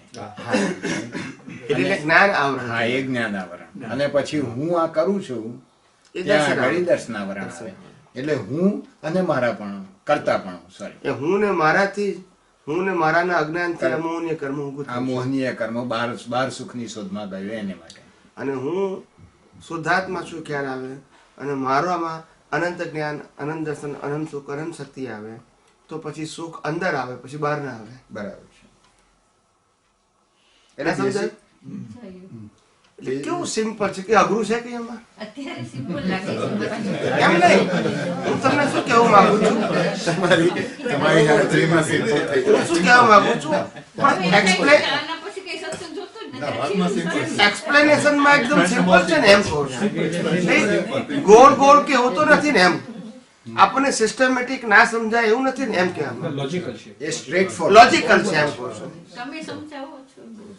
જુદું રહે તો નો પ્રોબ્લેમ, ના તો પ્રોબ્લેમ જ છે. એટલે જુદા રહે તો નો પ્રોબ્લેમ. એટલે આ હું તમને પેલા સમજાવું છું એટલું સિમ્પલ કે જેના આધારે તમે વાતને એક્ઝેક્ટલી સમજી શકો. પેલા સમજો જ ખોટું તો એપ્લિકેશન ખોટું હોય, તો પછી એક્સપિરિયન્સ જ ખોટો હોય. આજે તમને જ્યાં સુધી લાગશે કે મન વચન કાયાથી જ પુરુષાર્થ થાય છે, મન વચન કાયા જ પુરુષાર્થ કરે છે, ત્યાં સુધી એ અજ્ઞાનને કારણે તમારે રાગદ્વેષ રહેવાના, જેના મરણ થવાના. ભલે જપ કરો, તપ કરો કે પૂજા પાઠ કરો કે ગમે તે ધાર્મિક ક્રિયા કરો, કારણ કે જ્ઞાન જ ખોટું છે ને. એટલે એ હવે આટલા બધા સત્સંગ ને તમારી વાણી સાંભળીને ખબર પડે કે આ મન વચન કાયમ પછી આ જ્ઞાનાવરણ, દર્શનાવરણ, મૌની થોડાક હજી ગોટાળા થઈ જાય કે આ કેમાં શું છે. ના પણ આ સમજાવ્યું એમાં તમને શું ના સમજાય? અત્યારે સિમ્પલ લાગે પણ પાછું આઈ થિંક આને પ્રેક્ટિસમાં મૂકવાનું, આમાં પ્રેક્ટિસમાં મૂકવાનું જે આવે છે ને ત્યાં આગળ ગોટાળો વાગે છે. કારણ કે દરરોજનું જીવન જ એવું હોય છે કે સવારથી સાંજ સુધી એટલી બધી તમને વસ્તુઓ તમારી સામે આવતી જતી હોય છે કે તે જ વખતે ઉપયોગ ચૂકાઈ જવાય છે. દરેક અવસ્થામાં ના આવે, પાછું હા, થોડુંક ચૂકાઈ જાય પછી પાછું આવે, પછી પાછું જતું રહે, પાછું આવે. એટલે મને અમુક વખત એમ લાગે કે આ બધું છોડીને તમારી સાથે રહેવા આવી જઈએ તો આમાંથી છૂટાય છે. મારી સાથે રહેવા આવો એ તો સારી વસ્તુ છે, પણ એ ભાવ તો સારો છે, પણ સાથે સાથે મારે આ વિજ્ઞાન સાથે રહેવું છે એ પણ સમજવાનું. એ જ એના માટે તમારી સાથે રહેવું એટલે વિજ્ઞાન સમજવાની સમજણ પાકી કરવા માટે રહેવાનું છે. ખાલી જો ફિઝિકલ રહેવા આવશો તો એટલો બેનિફિટ નહીં ના, એના માટે થાય. પણ ફિઝિકલ રહેવા પાછળનો આશય આ હોવો જોઈએ કે મારે કેમ કરીને વિજ્ઞાન સમજીને પાકું કરવું છે. એક જીવતું એક્ઝામ્પલ હોય આપણી સામે ને સતત આપણને દેખાતું તો આપણો અભ્યાસ શું થાય? પાકો થાય. આજે મહાવીરને જોતા જોતા આપણે કેવા પાકા થઈ જઈએ, એ એના જેવું છે. એક જીવતું એક્ઝામ્પલ છે ને. આમ દાદા ભગવાન અત્યારે પ્રત્યક્ષ હોય તો આપણે પુરુષાર્થ કરવાનો કેટલો આનંદ આવે એવું. હવે અત્યારે ફોટો જોઈએ તો એટલો આનંદ ના આવે. પછી એવી રીતે જ્ઞાન તો એમનું છે પણ જે પ્રત્યક્ષનો જે બેનિફિટ હોય એ પરોક્ષમાં ના જ હોય ને. આજે મહાવીરનું જ્ઞાન તો છે પણ કામ ના લાગે ને. એક્ઝામ્પલ નથી ને જીવતો. આજે કૃષ્ણ ભગવાનની ગીતા એ છે પણ એક્ઝામ્પલ નથી ને કોઈ. નોલેજ છે પણ એક્ઝામ્પલ નથી. કહેવત કોની છે? સજીવન મૂર્તિ. પણ આજે તમે જ્ઞાના વર્ણ દસના વર્ણ મોહનીનું જે અત્યારે એક્સપ્લેનેશન આપ્યું એટલું સિમ્પલ તમને બેસી જાય ને જે આપણે બીજે પછી સાંભળેલું હોય એટલું ગરબડ ગોટા કરાય. પણ એ તો હવે આ સાંભળ્યા પછી બીજે જવાનું નહીં. બીજા સાંભળેલા 100% થવાનું છે. કારણ કે એવું છે કે દરેક વ્યક્તિ પોતપોતાના લેવલ પ્રમાણે સમજાવતા હોય, પુસ્તકના આધારે કે બીજા કોઈના આધારે, તો પછી આપણે તો કોઈને કશું ના કહી શકીએ ને. મેં તો નક્કી જ કહ્યું કે નાના જ્યાં વર્ણની ગોટાળો વ્યાખ્યા. વાગતો હોય ત્યાં જવાનું જ નહીં. એટલે જ્ઞાનાવરણની તમે વ્યાખ્યા સાંભળો તો એટલી મોટી હોય ને કે તમને ખબર જ ના પડે કે શું કહેવા માંગે છે. સાચી વાત છે. આ તો કવિરાજ બોલ્યા ને કે આ આપણા બધા માટે બહુ જરૂરી છે. સમજ કે સમજ કો સમજો. સમજ ही એક સમજ है. આ બધા જ ગાણીમાં ગાળ્યા ભાઈ છેલ્લે આવે ને એ પાછી એક સમજ જ છે. એને સમજ કરો તો આગળ વધારે. પછી એક રિલેટિવ રીતે જોવા જઈએ તો એવું લાગે કે દરેક જણ તો પીએચડી સુધી પહોંચતું નથી. એટલે પુરુષાર્થ તો બાળબંધીથી શરૂ થઈ જતો હોય છે ક્યાંક પહોંચવા માટેનો, પણ કોઈ પણ કારણોસર બધા ત્યાં સુધી નથી પહોંચી શકતા. એટલે ત્યારે એવું થાય કે સારું મારાથી નહીં પહોંચાય તો શું? હા, એટલે એવું નહીં માનવાનું. પહોંચાવાનો કે ના પહોંચાવાનો પ્રશ્ન નથી. આમાં પુરુષાર્થ કેટલો કરી શકીએ છીએ આ અવતારમાં એટલું જ આપણે જોવાનું. બરોબર. બાકીનું પછી બાકીનામાં થશે. પણ શરૂઆત તો આપણે જ કરવી પડશે ને. આજે નહીં તો કાલે નહીં તો પરમ દિવસે શરૂઆત તો આપણે જ કરવી પડશે ને. આજે મારે હું 5 વર્ષનો છોકરો હોઉં અને મેં નક્કી કર્યું કે મારે ડૉક્ટર થવું છે તો પણ શરૂઆત તો મારે 12 મંદિરથી કરવી પડે ને. એ બધી જ એક્ઝામોથી પાસ કરતા આગળ જતા મને મેડિકલનું જ્ઞાનની ફેકલ્ટી મળશે, પુસ્તકો મળશે, પ્રોફેસર મળશે, હું ભણીશ ને પાસ કરીશ પછી ડિગ્રી મળશે. પણ એ પાસ થ્રુ ધ પ્રોસેસ. હવે આપણને લાગે કે આટલા બધા ધોમ તો ક્યારે પાસ થઈશું, માટે ડોક્ટર નથી થવું મારે એવું નહીં. પણ આ જ્યારે પણ થવું હશે ત્યારે આ પ્રક્રિયામાંથી પાસ થવું જ પડશે.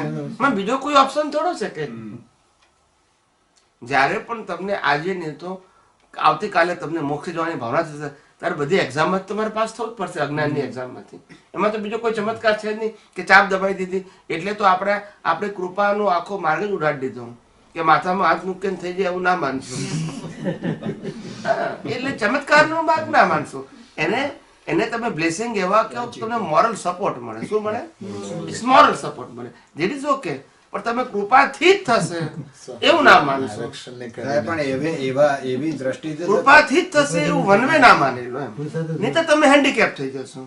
આપણે અહીંયા મહત્વ આપ્યું છે પુરુષાર્થ અને તમને આશીર્વાદ તમને એક મોરલ સપોર્ટ આપે. પુરુષાર્થમાં શું કરે? એક મોરલ સપોર્ટ આપે. પણ તમે એના આધારે બેસીને પુરુષાર્થ ના કરો ધેટ ઇઝ નોટ કરેક્ટ એમ. એટલે આપણે પુરુષાર્થને ઇમ્પોર્ટન્ટ આપવા માંગીએ છીએ, બ્લેસિંગને નહીં. સમજાય છે ને? એ તો આમ સાવ સાયન્ટિફિક લોજિક રીતે સમજાઈ જાય છે કે ટપલી મારવાથી મોક્ષ થઈ જાય. ટપલી મારવાથી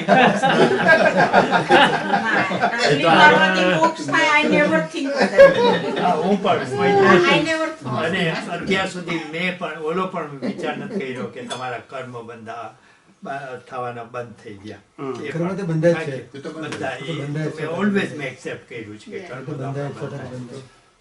ના પણ સ્વામિનારાયણ રિલિજનમાં એવું છે ખરું કે પ્રમુખ સ્વામીનો ધબ્બો વાગે કે એવા કોઈ શ્રદ્ધા ભક્તિ બહુ છે. એટલે શ્રદ્ધા માર્ગમાં એ લોકો વિચારે છે એવું બધું. વિજ્ઞાનમાં આવું ના હોય. વિજ્ઞાનમાં આવું ના હોય. વિજ્ઞાનમાં ના હોય. એટલે તો કહું છું કે સ્વામીજી આરક્ષણનો માર્ગ કાઢી નાખ્યો. 40% ડોક્ટર નથી થઈ શક્યા. શૂન્ય ઉપર આવી ગયો. Gracing. મોડર્ન કોઈ સાયન્ટિસ્ટને પણ તમે આ વાત કરો ને તો એને પણ ઉતરી હા, accept ના કરે એ પણ. કારણ કે સાયન્ટિસ્ટ લોકો કોઈ દિવસ શ્રદ્ધાનો માર્ગ Accept Accept જ ના કરે. એ લોકોને તો પ્રૂફ જ જોઈએ. તમે એને લોજિકલ સમજાવો ને તો they accept it. રેન્ડમ કહો તો ના accept ના it. accept. ને લોજિકમાં દરેક ઠેકાણે પ્રિન્સિપલ હોવો જોઈએ. હા અને પ્રિન્સિપલ એવું જોઈએ કે બધા માટે સરખો હોવો જોઈએ. પ્રિન્સિપલ ઇઝ નોટ કનેક્ટેડ આ ધર્મની સાથે આ સિદ્ધાંત કરાવ્યો છે એવું ના હોવું જોઈએ. એટલે આપણે લો ઓફ નેચર કહીએ છીએ. લો ઓફ રિલિજન નથી કહેતા આપણે. લો ઓફ નેચર ને તો એ લોકો એક્સેપ્ટ કરે સાયન્ટિસ્ટો બધા. બધા માટે સરખો. જે આ બધું રિસર્ચ ચાલે છે લો ઓફ નેચર થી જ ચાલે છે ને. લો ઓફ નેચરના પ્રિન્સિપલ જેને જેને જેવા સમજાય એ એક્સપ્લેન કરે છે ને પછી પ્રયોગ કરે છે ને એના આધારે મિકેનિઝમ બનાવે છે. સાહેબ પણ આ જે આપણે કહીએ છીએ ને કે સમર્પણ એટલે લૌકિક ભાષાની વાત. સમર્પણ છે, આશીર્વાદ છે, ગુરુની નો આશીર્વાદ, આ બધાથી તો આ બધા સંસ્થાઓ ચાલે છે. આ બધા બધું તમે કૃપા જે ગણો એને લઈને તો આખો સંસાર એમાં જ છે. અને એક સમય એવો આવે છે એને લઈને કે એ વાતો સાંભળીને વ્યક્તિ વિશેષમાં એટલો બધો રાગ ચોંટી જાય છે ને કે વાસ્તવિકતા જે છે હકીકત કોઈ કે સાચી તો એ સ્વીકારવા માટે તૈયાર નથી. ના આ જ સાચું છે. એક વખત દ્રષ્ટિ બેસી ગઈ પણ એની છે. શ્રદ્ધા એમાં બહુ દ્રઢ થઈ ગઈ હોય ને બહુ એટલે બધા ના દ્રઢ માને થઈ ને. ગઈ. સમજી જ ના શકે. એટલે કહેવાનો મતલબ એ છે કે જેવું જ્ઞાન તમને પાકું થાય પછી એવું તમારી દ્રષ્ટિ થઈ જાય. પછી એમાંથી બહાર નીકળવું થોડું મુશ્કેલ પડી જાય. પણ અહીંયા એ એક પ્રિન્સિપલ આપણે અહીંયા એપ્લાય કરીએ કે હું નિશ્ચય નિર્ણયથી કેવળ શુદ્ધાત્મા જ છું તો એની અસર એવી જ ઊભી થાય છે આપણી અંદર પણ એ તો નિશ્ચય નિર્ણયથી કેવળ શુદ્ધાત્મા છું તો દાદા ભગવાનના બધા મહાત્માઓ બોલે છે. ના એટલે કહેવાનો તો બધા માને જ છે. રિલેટિવ અને એમાં કોઈ ક્વેશ્ચન કરતું જ નથી. એવું નિશ્ચય નિર્ણયથી કેવળ શુદ્ધાત્મા છું એ દાદા ભગવાને વાક્ય આપ્યું છે અને ચરણવિધિમાં છે અને જ્ઞાનવિધિ વખતે બોલાવે છે. એટલે એ તો બધાને ખબર છે. મેઇન ખબર શું નથી આ વિજ્ઞાન ખબર નથી. આ બધાની મિસિંગ લિંક છે. ના, પણ સાથે સાથે જ્યારે આ નિશ્ચય નિર્ણયથી બોલીએ તો આપણે એ પણ બહુ જરૂર છે કે ખરેખર આત્માની શું શક્તિ છે એ બધું અંદર આવી જવું જોઈએ. હા આમ ખાલી પણ ખાલી બોલીને એ બધાનું પણ ડિસ્ક્રિપ્શન તો કરેલું જ છે ને. હું અનંત જ્ઞાન વાળો છું, અનંત દર્શન વાળો છું, ના, અનંત પણ યાર, એક વાક્ય બોલે ત્યારે પણ આમ એવું દર્શન આવી જાય તો એ તમે તરત હું સમજી ગયો પણ એ એક સબ્જેક્ટ થયો. એક સબ્જેક્ટ થી સોલ્યુશન નહીં આવે એમ ના, કહું એ છું. તો મારો કહેવાનો મતલબ કે તમે આત્મા સંબંધી બધું જ જાણશો કે આત્મા હું શુદ્ધ આત્મા છું, હું ચેતન છું, હું અવિનાશી છું, હું અનંત શક્તિ વાળો છું, અનંત પ્રકારની શક્તિ વાળો છું. આટલું જાણવાથી ઉકેલ નહીં આવે એમ કહું છું. બરાબર. આ તમે એક સબ્જેક્ટ જાણ્યો પણ તમે પોતે આ જગતની અંદર છો અને જગતની અંદર હિસાબથી સંકળાયેલા છો. માટે તમારે એવું જાણવું ખૂબ જરૂરી છે કે આ હિસાબ એનું સાયન્સ શું છે. આ તમે એક સબ્જેક્ટ જાણો પછી આ સબ્જેક્ટનું સાયન્સ બાકી રહે ને પછી ને આપણે ફસાયા છીએ એમાં. લાઈફ આમાં જીવવાની છે, પઝલ આમાં ઉભા થયા છે. આત્મામાં પઝલ છે નહીં આપણને. એટલે તમે કીધું છે ને કે હું શુદ્ધાત્મા છું એ આપણે જ્ઞાન એ તો ખબર પડી ગઈ. એ તો લક્ષમાં રાખવાનું આપણે છે. પુરુષાર્થ તો પણ પુરુષાર્થ કરવાનો છે આ કુદરતી રચના સર. એટલે પુરુષાર્થ કેવળ દર્શન સુધી દર્શન સુધી છે. તો તમે એમ કહ્યું છે કે એટલે ધ્રુવ કાંટો છે શુદ્ધાત્મા. એટલે ધ્રુવ કાંટો એટલે આપણે જે બેલેન્સ કરીએ એમાં એ ના, વચ્ચે ના. ધ્રુવ કાંટોમાં થાય કે આપણું ત્યાં લક્ષ્ય છે. લક્ષ્ય જેમ દરિયાની અંદર વાણ હોય ને તો એની અંદર ધ્રુવ કાંટો શું હોય? ધ્રુવ કાંટો કે પહેલા જમાનામાં દરિયાની અંદર જે ધ્રુવ તારો હોય ને એની દિશા કોઈ દિવસ ના બદલાય. એટલે એના આધારે નક્કી કરે કે આપણે ઉત્તર છે, દક્ષિણ છે, પૂર્વ છે કે પશ્ચિમ છે. ઓકે. પછી એ ધ્રુવ કાંટામાંથી પછી હોકા યંત્ર આવ્યું. એટલે હોકા યંત્ર દિશા બતાવે. પેલા હોકા યંત્ર સુધાર્યું નતું. પેલા તો આ લોકો વાળ ઊંડો કરતા તો હોકા યંત્ર ક્યાં હતું? પાણીમાં કઈ ખબર દિશા.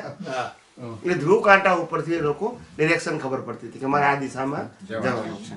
અચ્છા, ત્યાર પછી બીજો ધ્રુવ કાંટો શું આવે કે સિગ્નલ, દરિયા કિનારે સિગ્નલ હોય છે, દીવાદાળી, એ ધ્રુવ કાંટો કહેવાય. ને દૂરથી દીવાદાળી દેખા લાઈટ, ખ્યાલ આવે કે મારે આ દિશામાં જવાનું છે. એટલે આ તો એક સિમ્બોલિક છે એ વસ્તુ. ધ્રુવ કાંટો એટલે સિમ્બોલિક. આપણું ધ્રુવ કાંટો શું છે કે હું નિશ્ચય નથી કહેવાય, એને એનો અનુભવવા માટે આ આખી પ્રોસેસ બાકી રહે છે.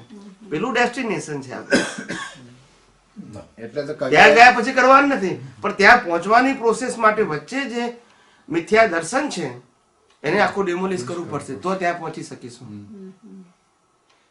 એ દરિયો મોટો છે ને, બહુ મોટો પેલો દરિયા કિનારો છે, દીવાદાળી એ દરિયા કિનારો છે. પણ આજે અજ્ઞાન રૂપે સંસારનો જે દરિયો છે એ દરિયાને ઓળંગવું, એ ઓળંગવાનો મતલબ પાસ કરવો વિના વિઘ્ને, એ જ તો ઇમ્પોર્ટન્ટ છે ને. અને એ સમજવા માટે તો કુદરતી રીતના કહીએ છીએ આપણે, તો જ તમે પાર કરી શકશો, નહીં તો એના વિકલ્પોમાં જ ખોવાઈ જશો સંસારના અજ્ઞાન રૂપી દરિયામાં. આ કવિરાજે એવું કીધું ને કે આ નિયમના ચક્રનો ધ્રુવ કાંટો ભગવાન અમારો દાદો છે. એટલે એ શુદ્ધાત્મા લક્ષી થયું. પણ તમે જે વાત કરો છો એ મૂળ કુદરતી રચનાની એ વધારે, એટલે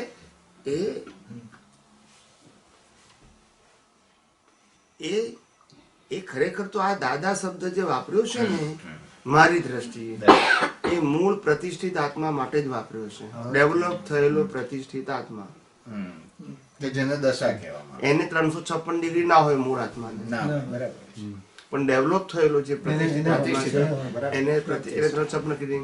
એટલે આ નિયમ અને ચક્રનો ધ્રુવ કાંટો ભગવાન અમારો દાદો છે. અમારો એટલે પરમાત્મા માટે, ચેતવનારો, ચલાવનારો, ચાલક સૌનો વાલો છે. એટલે આ અંદર પ્રતિષ્ઠિત આત્માની દશા એમની. હવે આ કેવું છે કે જેને વિજ્ઞાન સમજાય એને ખબર પડે, ગા કરે પણ ખબર ના પડે ને. ગાય તો નાખે પણ એનો મર્મ ખબર ના, અર્થ ખબર પડે શબ્દનો, મર્મ ખબર ના પડે. એટલે આ આખો દાદો શબ્દ જે વપરાયો છે એ પ્રતિષ્ઠિત આત્મા એમની દશા માટે વપરાયો છે. સમજાય છે ને? એટલે મૂળ આત્મા એ તો 360 ડિગ્રી જ હોય ને, અને એ શબ્દાતીત છે. હા, પણ દાદા ભગવાન જે છે એને 356 છે. એમ પટેલ ને ના હોય, જો એમ પટેલ ને કહો તો પછી બાઈ નાખે જતી રહે. શુદ્ધાત્મા ને ના કહેવાય કારણ કે 360 ડિગ્રી છે, તો પછી કોને લાગુ પડે? બાવા ને. બાવો એટલે કયો? જીવતો બાવો. પ્રતિષ્ઠિત આત્મા થઈ ગયો ને. એટલે તમે કોઈ પણ વસ્તુ સિદ્ધાંતિક સમજો તો જ તમને ખ્યાલ આવે. આ બધું અત્યાર સુધી શ્રદ્ધાથી સમજ્યું છે અને ગાયું છે એટલે લોકોને ખબર પડી નથી.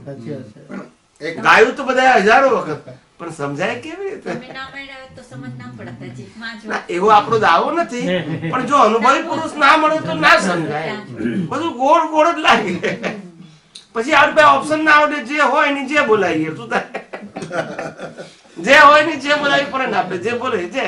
પણ સાહેબ આપણે અહીંયા આનંદ દર્શનની વાત કરીએ. અરે આનંદ દર્શન નહીં, જે જ્ઞાનાવરણ અને દર્શનાવરણની વાત છે. એમાં દર્શનાવરણ, જ્ઞાનાવરણ તો એક બહુ બેઝિકલી અને પ્રિન્સિપલી સમજી જાય છે કે તમે કોણ છો.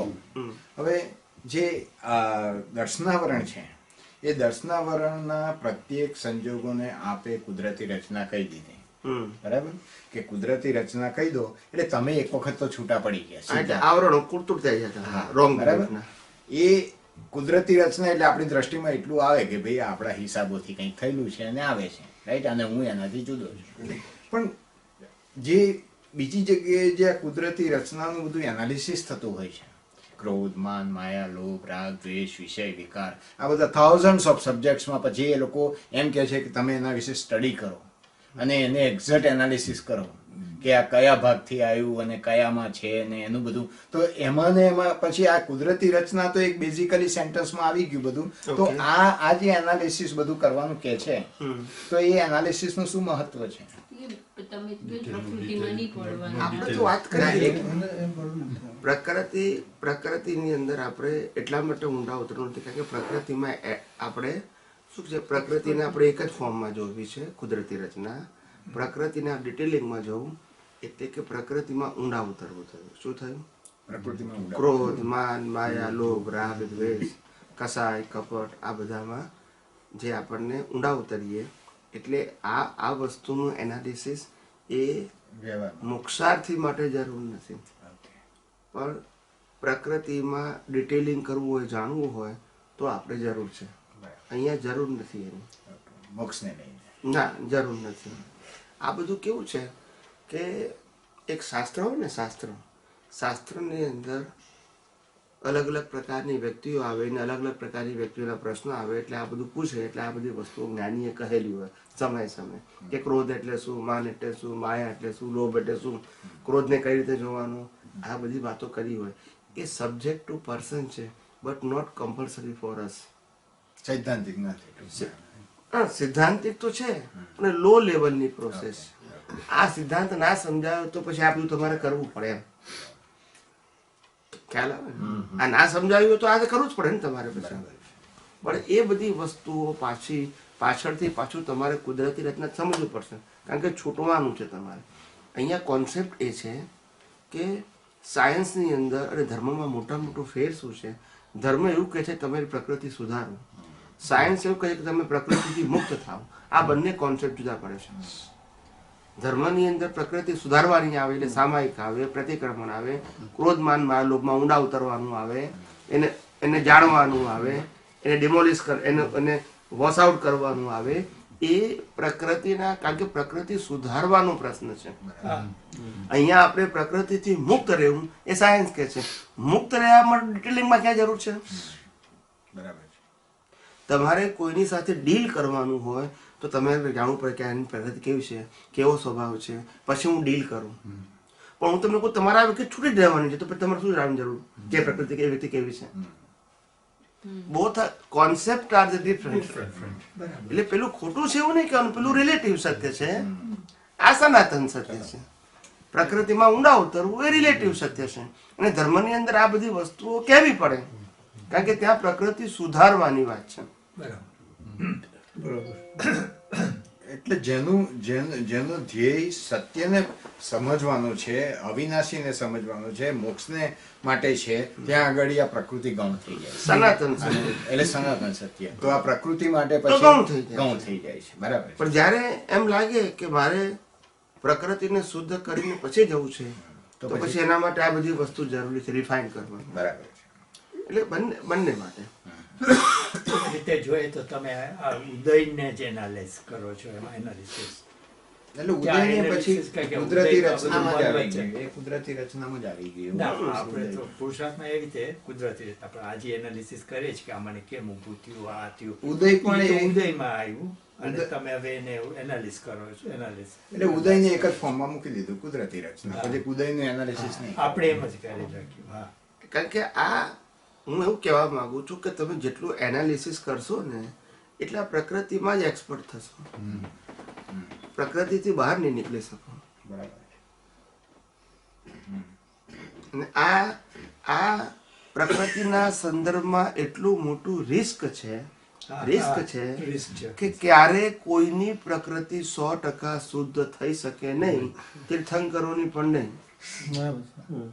હવે જે વસ્તુ 100% શુદ્ધ થવાની જ નથી એના માટે લેબર કરવું કે સેપરેટ રહેવું સારું છે?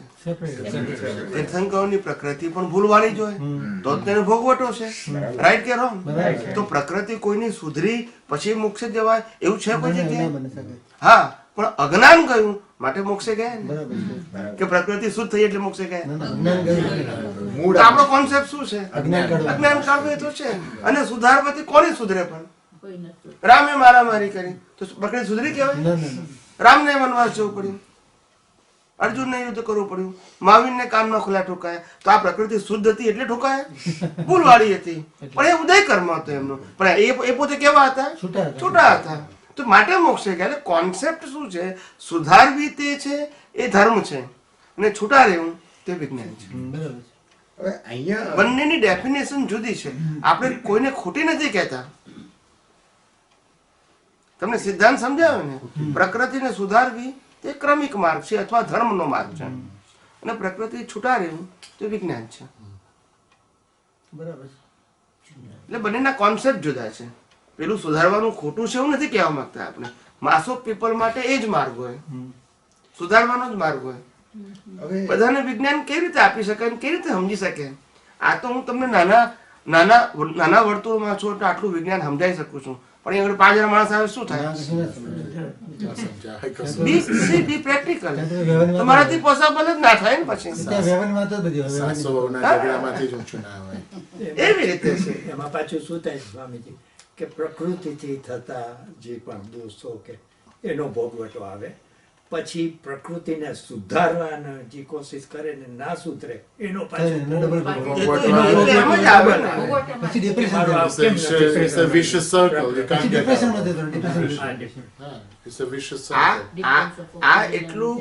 આ એટલું રિસ્કી પ્રોસેસ છે, રિસ્કી પ્રોસેસ. એટલા માટે અમે કીધું કે આ કળિયુગની અંદર તમારી ક્ષમતા નથી, માટે સામાયિક પ્રતિક્રમણમાં ઊંડા ના ઉતરજો. પ્રયોગ ખોટા નથી, તમારા માટે એપ્લિકેબલ નથી એમ કહેવા માંગીએ છીએ. પ્રયોગ ખોટા છે એવું આપણે કહેવા નથી માંગતા. આપણે ખ્યાલ આવ્યો કે નહીં? આપણું સામાયિક અને પ્રતિક્રમણ જુદા લેવલનું હોય. આપણે પ્રકૃતિમાં ઊંડા ઉતરીને સામાયિક પ્રતિક્રમણ નથી કરવાનું. આપણું કામ છે પ્રતિક્રમણ કે આવી પ્રકૃતિ ન હોવી ઘટે ને સામાયિક એટલે છૂટા રહેવું.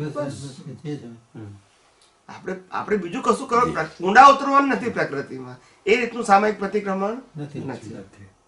ડિટેલિંગ કરવું કે એનાલિસિસ કરવું એ આપણું સામાયિક કે પ્રતિક્રમણ નથી.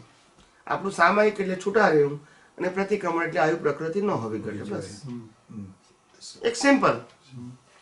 પછી કોઈ ડિટેલિંગ ઊંડા ઉતરવું, કેટલી વાર થઈ ભૂલ, કોની સાથે થઈ, કેમ થઈ, કેટલી પાવરફુલ હતી, આવું બધું કઈ જ નહીં કરવાનું. એમાં ઊંડા ઉતર્યા એટલે વળી પાછું રિલેટિવ સત્ય આવી ગયું પાછું. સ્વામીજી, આપણે આ કળિયુગના જીવો, રાઈટ? હવે દરેક વ્યક્તિને એના પ્રમાણે જુદા જુદા સંજોગો હોય. હવે હું અહીંયા 2 પોઈન્ટ્સ મૂકવા માંગુ છું. એક કેરેક્ટર એવું છે કે જે રિટાયર છે. રિટાયર એટલે સવારમાં ઉઠવું, બ્રેકફાસ્ટ કરવું, ખાવું, આજે ખાવું, સુઈ જવું. બીજી કોઈ ફાઇલો એને નથી, રાઈટ? અને સરળ અને સહજતાથી જીવન જીવે છે. અને બીજી ફાઇલ એવી છે કે જેને કામે જવાનું હોય, બીજા વ્યક્તિઓ સાથે ડીલ કરવાનું હોય, સાહેબો સાથે ડીલ કરવાનું હોય. એટલે આખા દિવસના સંજોગોની હું 2 લાઇન ઓફ ડિમાર્કેશન મૂકું છું આપણી સાથે. એકની સહજ અને સરળ છે, કોઈ બીજી કોઈ ડખોડખલ નથી, જીવન જીવે છે. બીજી બાજુ એના સંજોગોથી ભરાયેલો છે આખો દિવસ. ત્યાં સવારે નીકળે ત્યારથી જ શરૂ થઈ જાય, સાંજે આવે ત્યારે પાછો એ ઘરે આવીને પાછું કેટલું બધું હોય કામ. હવે આ 2 સંજોગોમાં સિચ્યુએશન જુદી છે. હવે પેલા ભાઈ જે છે રિટાયર, એમને કસાયો તો છે જ નહીં સંજોગોમાં, સહજ ને સરળ છે. એમને જ્ઞાન પણ મળ્યું છે, પણ એ સંજોગોમાં જ્ઞાનનો એપ્લિકેશન 24 અવર્સ નથી રહેતી, પણ કસાયો નથી થતા સંજોગોમાં.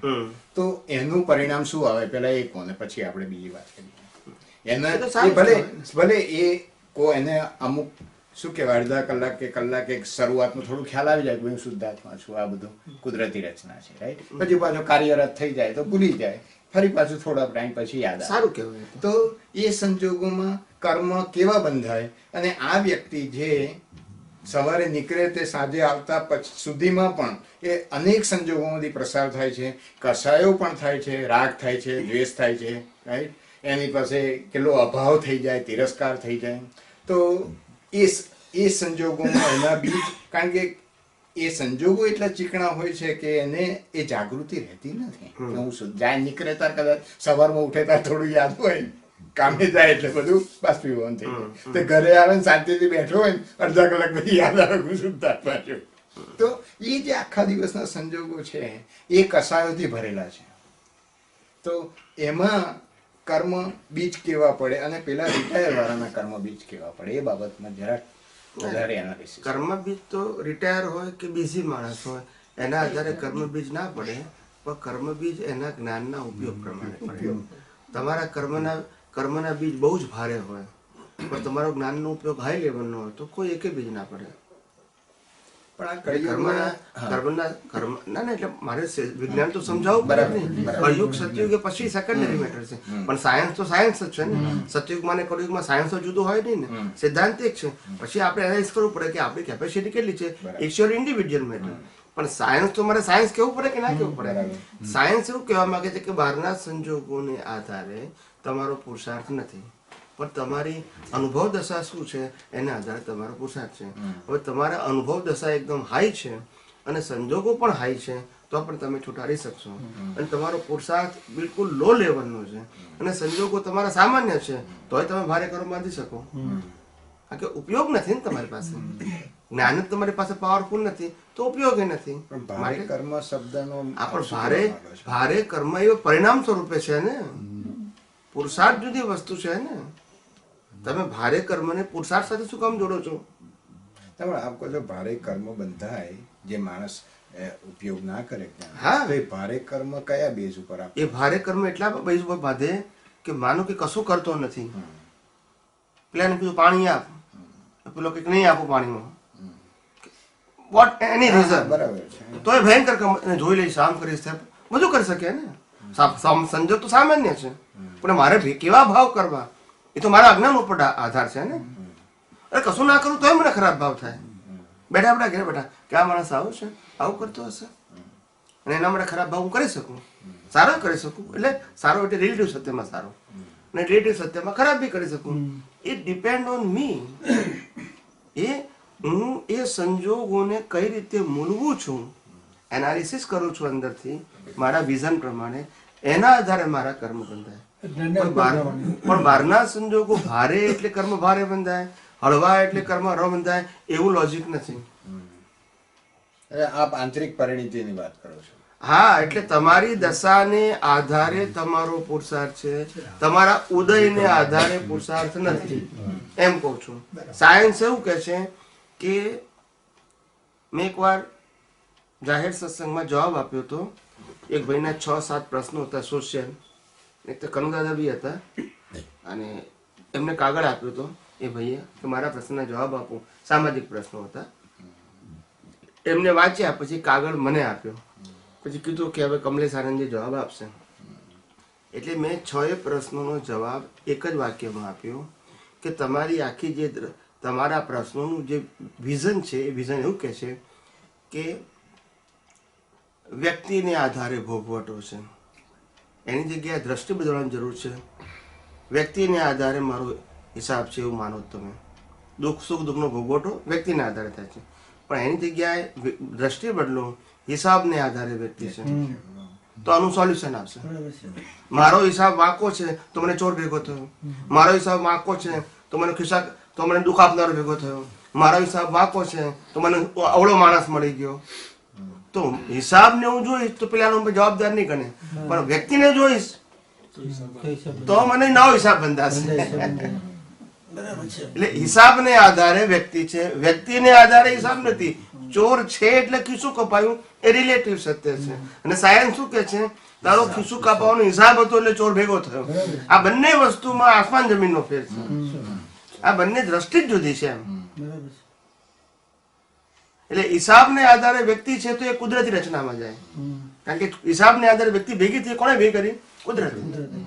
પણ ચોર આવ્યો એટલે મારું ખિસ્સું કપાયું એટલે એ કરતા થઈ ગયો. સમજાય છે મારી વાત?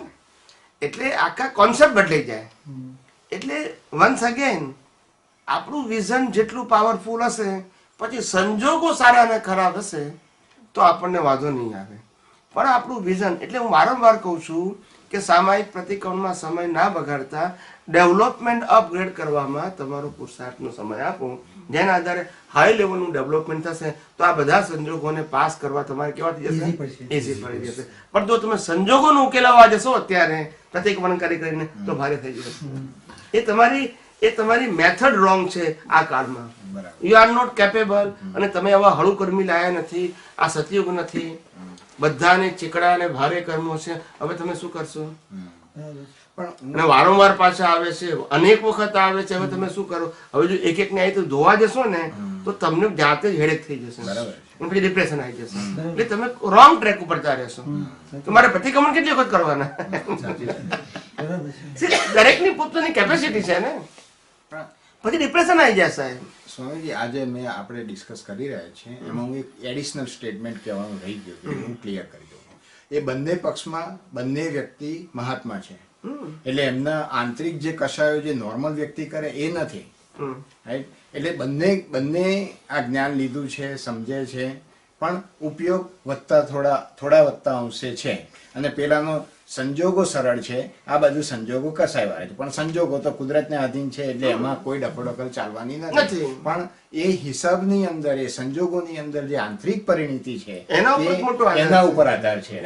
તો આ સંજોગોમાં બંને મહાત્મા હોવા છતાં પેલાનો સંજોગ સરળ છે અને સહજ રીતે એને આ જ્ઞાન એપ્લાય કરી શકે છે.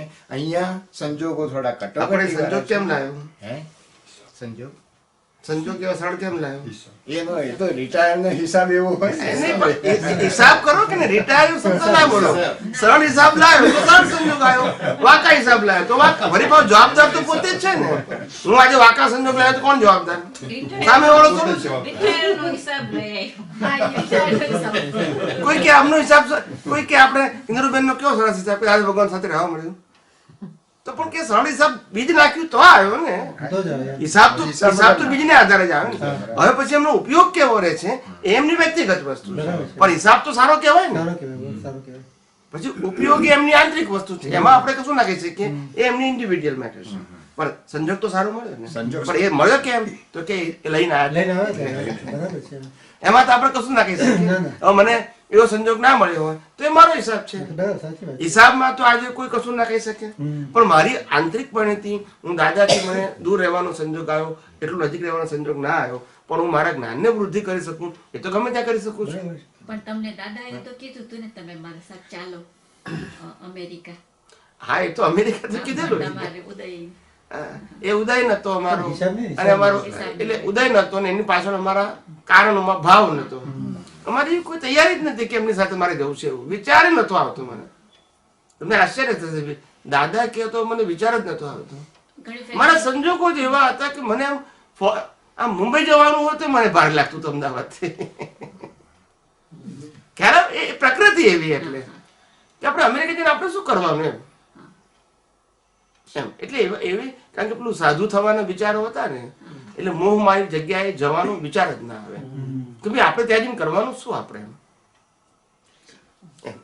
એટલે મને એવું વિચાર, આમ દાદા મને કે એટલે અમને આકર્ષણ થઈ જાય, હું હા પાડી દઉં, એવું મને એ સ્થિતિમાં જ નતો એ વખતે. હું શાંતિ સહજ પણ ના કહેતો હતો, એવું નહીં કે આમ કે દાદા મને તો કઈ વિચાર નથી આવતો કે આપની સાથે હું આવું એમ. સ્વામી, તમને દાદા મળ્યા પછી પણ તમને સાધુ થવાના ભાવ થતા હતા કે એવું નતું? એટલે સાધુ થવાના ભાવ ત્યાગી તરીકેના ઓછા થઈ ગયા, પણ સરળ જીવન જીવું છે એવા ભાવ તો પહેલેથી હતા ને, એ જ કન્ટિન્યુઅસ રહ્યા. એ ભાવ તો આજે છે હજુ, કે આજે જે લાઈફ છે એના કરતા હજુ વધારે સરળ હોય તો સારું. ખ્યાલ આવી ગયું ને? જેમાં ડીલ ઓછું કરવું પડે, જેમાં જવાબદારી ઓછી હોય, જેમાં આપણે ઓછામાં ઓછા લૌકિક સંબંધો રાખીને ઉપયોગમાં રહી શકીએ. અને લૌકિક સંબંધો ખાલી સત્સંગના હેતુ પૂરતા હોય, બીજા કોઈ સોશિયલ પૂરતા ના હોય, આવો બધો હેતુ અંદર સત્સંગ પૂરતો હોય બસ, બીજા કોઈ પર્સનલ રિલેશન નહીં. ખ્યાલ આવે ને? એવો બધો ભાવ કરો. બાકીનો બધો મોટા ભાગનો ટાઈમ પોતાની આંતરિક સાધનામાં જાય, એવો બધો ભાવ કરો આજે પણ. એટલે અત્યારે જે સ્થિતિ છે એના કરતાં કેમ કહીને અપગ્રેડ સ્થિતિ થાય, એમાં આંતરિક અમારો પોતાનો વ્યક્તિગત વિકાસ થાય, એવા બધા ભાવ અંદર થાય અમને. સ્વામીજીને હજુ ભાવ થાય છે કે આપણે ત્યાં જઈએ હિમાલયમાં 10-15 દિવસ રહીએ એવું કહે છે સ્વામીજી, કે ત્યાં સાધના તો મહિનો રહીએ, 2 મહિના રહીએ, એવું કશું નહીં, મને ગમે એવો ભાવ થાય છે. કુદરતી વાતાવરણ. હિમાલય એટલે કે હિમાલય ઠંડી જવાની, પણ થોડા આગે જરાય જ્યાં પબ્લિક ના હોય ત્યાં એક શાંતિથી નાના કોટેજમાં રહેવાનું, ખાવા પીવાનું, આપણે આપણી સાધના કરવાની. સાધના તો અંદર કરવાની છે, બહાર કરવાની નથી, પણ ત્યાંનું એન્વાયરમેન્ટ છે એ આપણને સપોર્ટ કરે. આ તમને એવું ખ્યાલ ના આવે કે આ આપણે જે સોશિયલ એન્વાયરમેન્ટમાં રહીએ છીએ એની અંદર કેટલા બધા વાઇબ્રેશન્સ હોય છે. આ જગતના ક્રોધ, માન, કસાયોના, રાગદ્વેષના, એ તમને ખબર ના પડે, એ તમને ના ખબર પડે. એક જ્ઞાની જયારે એની સાધનામાં બેસે ને ત્યારે એને ખ્યાલ આવે કે હા આ કેટલું પ્રેશર આવે છે, એ તમને અત્યારે ખબર ના પડે. એ તમારી પાસે એટલી શાર્પનેસ નથી, તમારા વિઝનમાં એટલી શાર્પનેસ નથી. અને જયારે શાર્પનેસ આવે ને ત્યારે તમને ખ્યાલ આવે કે આ વિચાર અહીંથી આવી રહ્યો છે, આ વિચાર અહીંથી આવી રહ્યો છે, અહીંથી પાસ થઈ રહ્યો છે. ભલે મારા માટે ના હોય પણ કોઈ વિચાર કરે છે અને અહીંથી પસાર થઈ રહ્યો છે. એટલું સૂક્ષ્મ સાયન્સ છે. હવે ત્યાં આગળ જે એન્વાયરમેન્ટ હોય ત્યાં હ્યુમન વ્યક્તિઓ જ નથી એવી. કેવું નથી. અને જે વ્યક્તિ થોડી રહે છે ને એ લોકોની લાઈફ જ સિમ્પલ છે, એને આટલા રાગ દિવસ કસાય કરવું પડે એવું જરૂર નથી એને. એ એન્વાયરમેન્ટ જ હેલ્પ કરે તમને, સીધી હેલ્પ કરે. બરાબર. પહાડી લોકો તો આમે હસતા અને એવા જ હોય બધા, એ લોકોને કોઈની સાથે કન્ફ્રન્ટેશન બહુ ઓછું હોય. લોકો ત્યાં આગળ કુદરત છે ને, હું કુદરત જ્યારે હિમાલયમાં ગયો ને ત્યારે મેં જોયું આ બધું. આજે હિન્દુસ્તાનની અંદર આટલી બધી પોપ્યુલેશન, ગરમ એન્વાયરમેન્ટ, પોલ્યુશન, નોઇઝ અને સોશિયલ રિલેશન, એના આધારે માણસ બચારો ટાયર્ડ થઈ જાય છે. ખાવા પીવા પૈસા બધું છે, પણ આને શું કરે? અને એ લોકોની જે લિંક નેચરની સાથે હોય છે, it's much at a higher development than ours. That's it. એટલે see you have to compare. તમને પોતાને ખ્યાલ આવે કે કુદરતી વાતાવરણમાં રહેવાથી શું થાય છે અને કૃત્રિમ એટલે કે આ સોશિયલ એન્વાયરમેન્ટ રહેવાથી આપણને શું થાય છે એ તમને કુદરતી ખબર પડશે, ડિફરન્ટ એમનેમ ખબર પડશે. તારંગા પણ સરસ છે, ત્યાં પણ તમારે સરસ છે. કોઈ માણસ બહુ છે ને ત્યાં. ના Even કોઈ મોનેસ્ટરી એરિયામાં જાવ ને જ્યાં મોનેસ્ટરી બુદ્ધિસ્ટ ને તે લોકોની તો સાધના માટે બહુ સરસ છે. બહુ જગ્યા સરસ. તારંગા એ સરસ છે. ત્યાં મંદિર છે, નજીક છે આપણાથી બહુ નજીક, 100 જ કિલોમીટર અમદાવાદ, 2 કલાકમાં પહોંચી જવાય. વેરી નાઇસ પ્લેસ છે.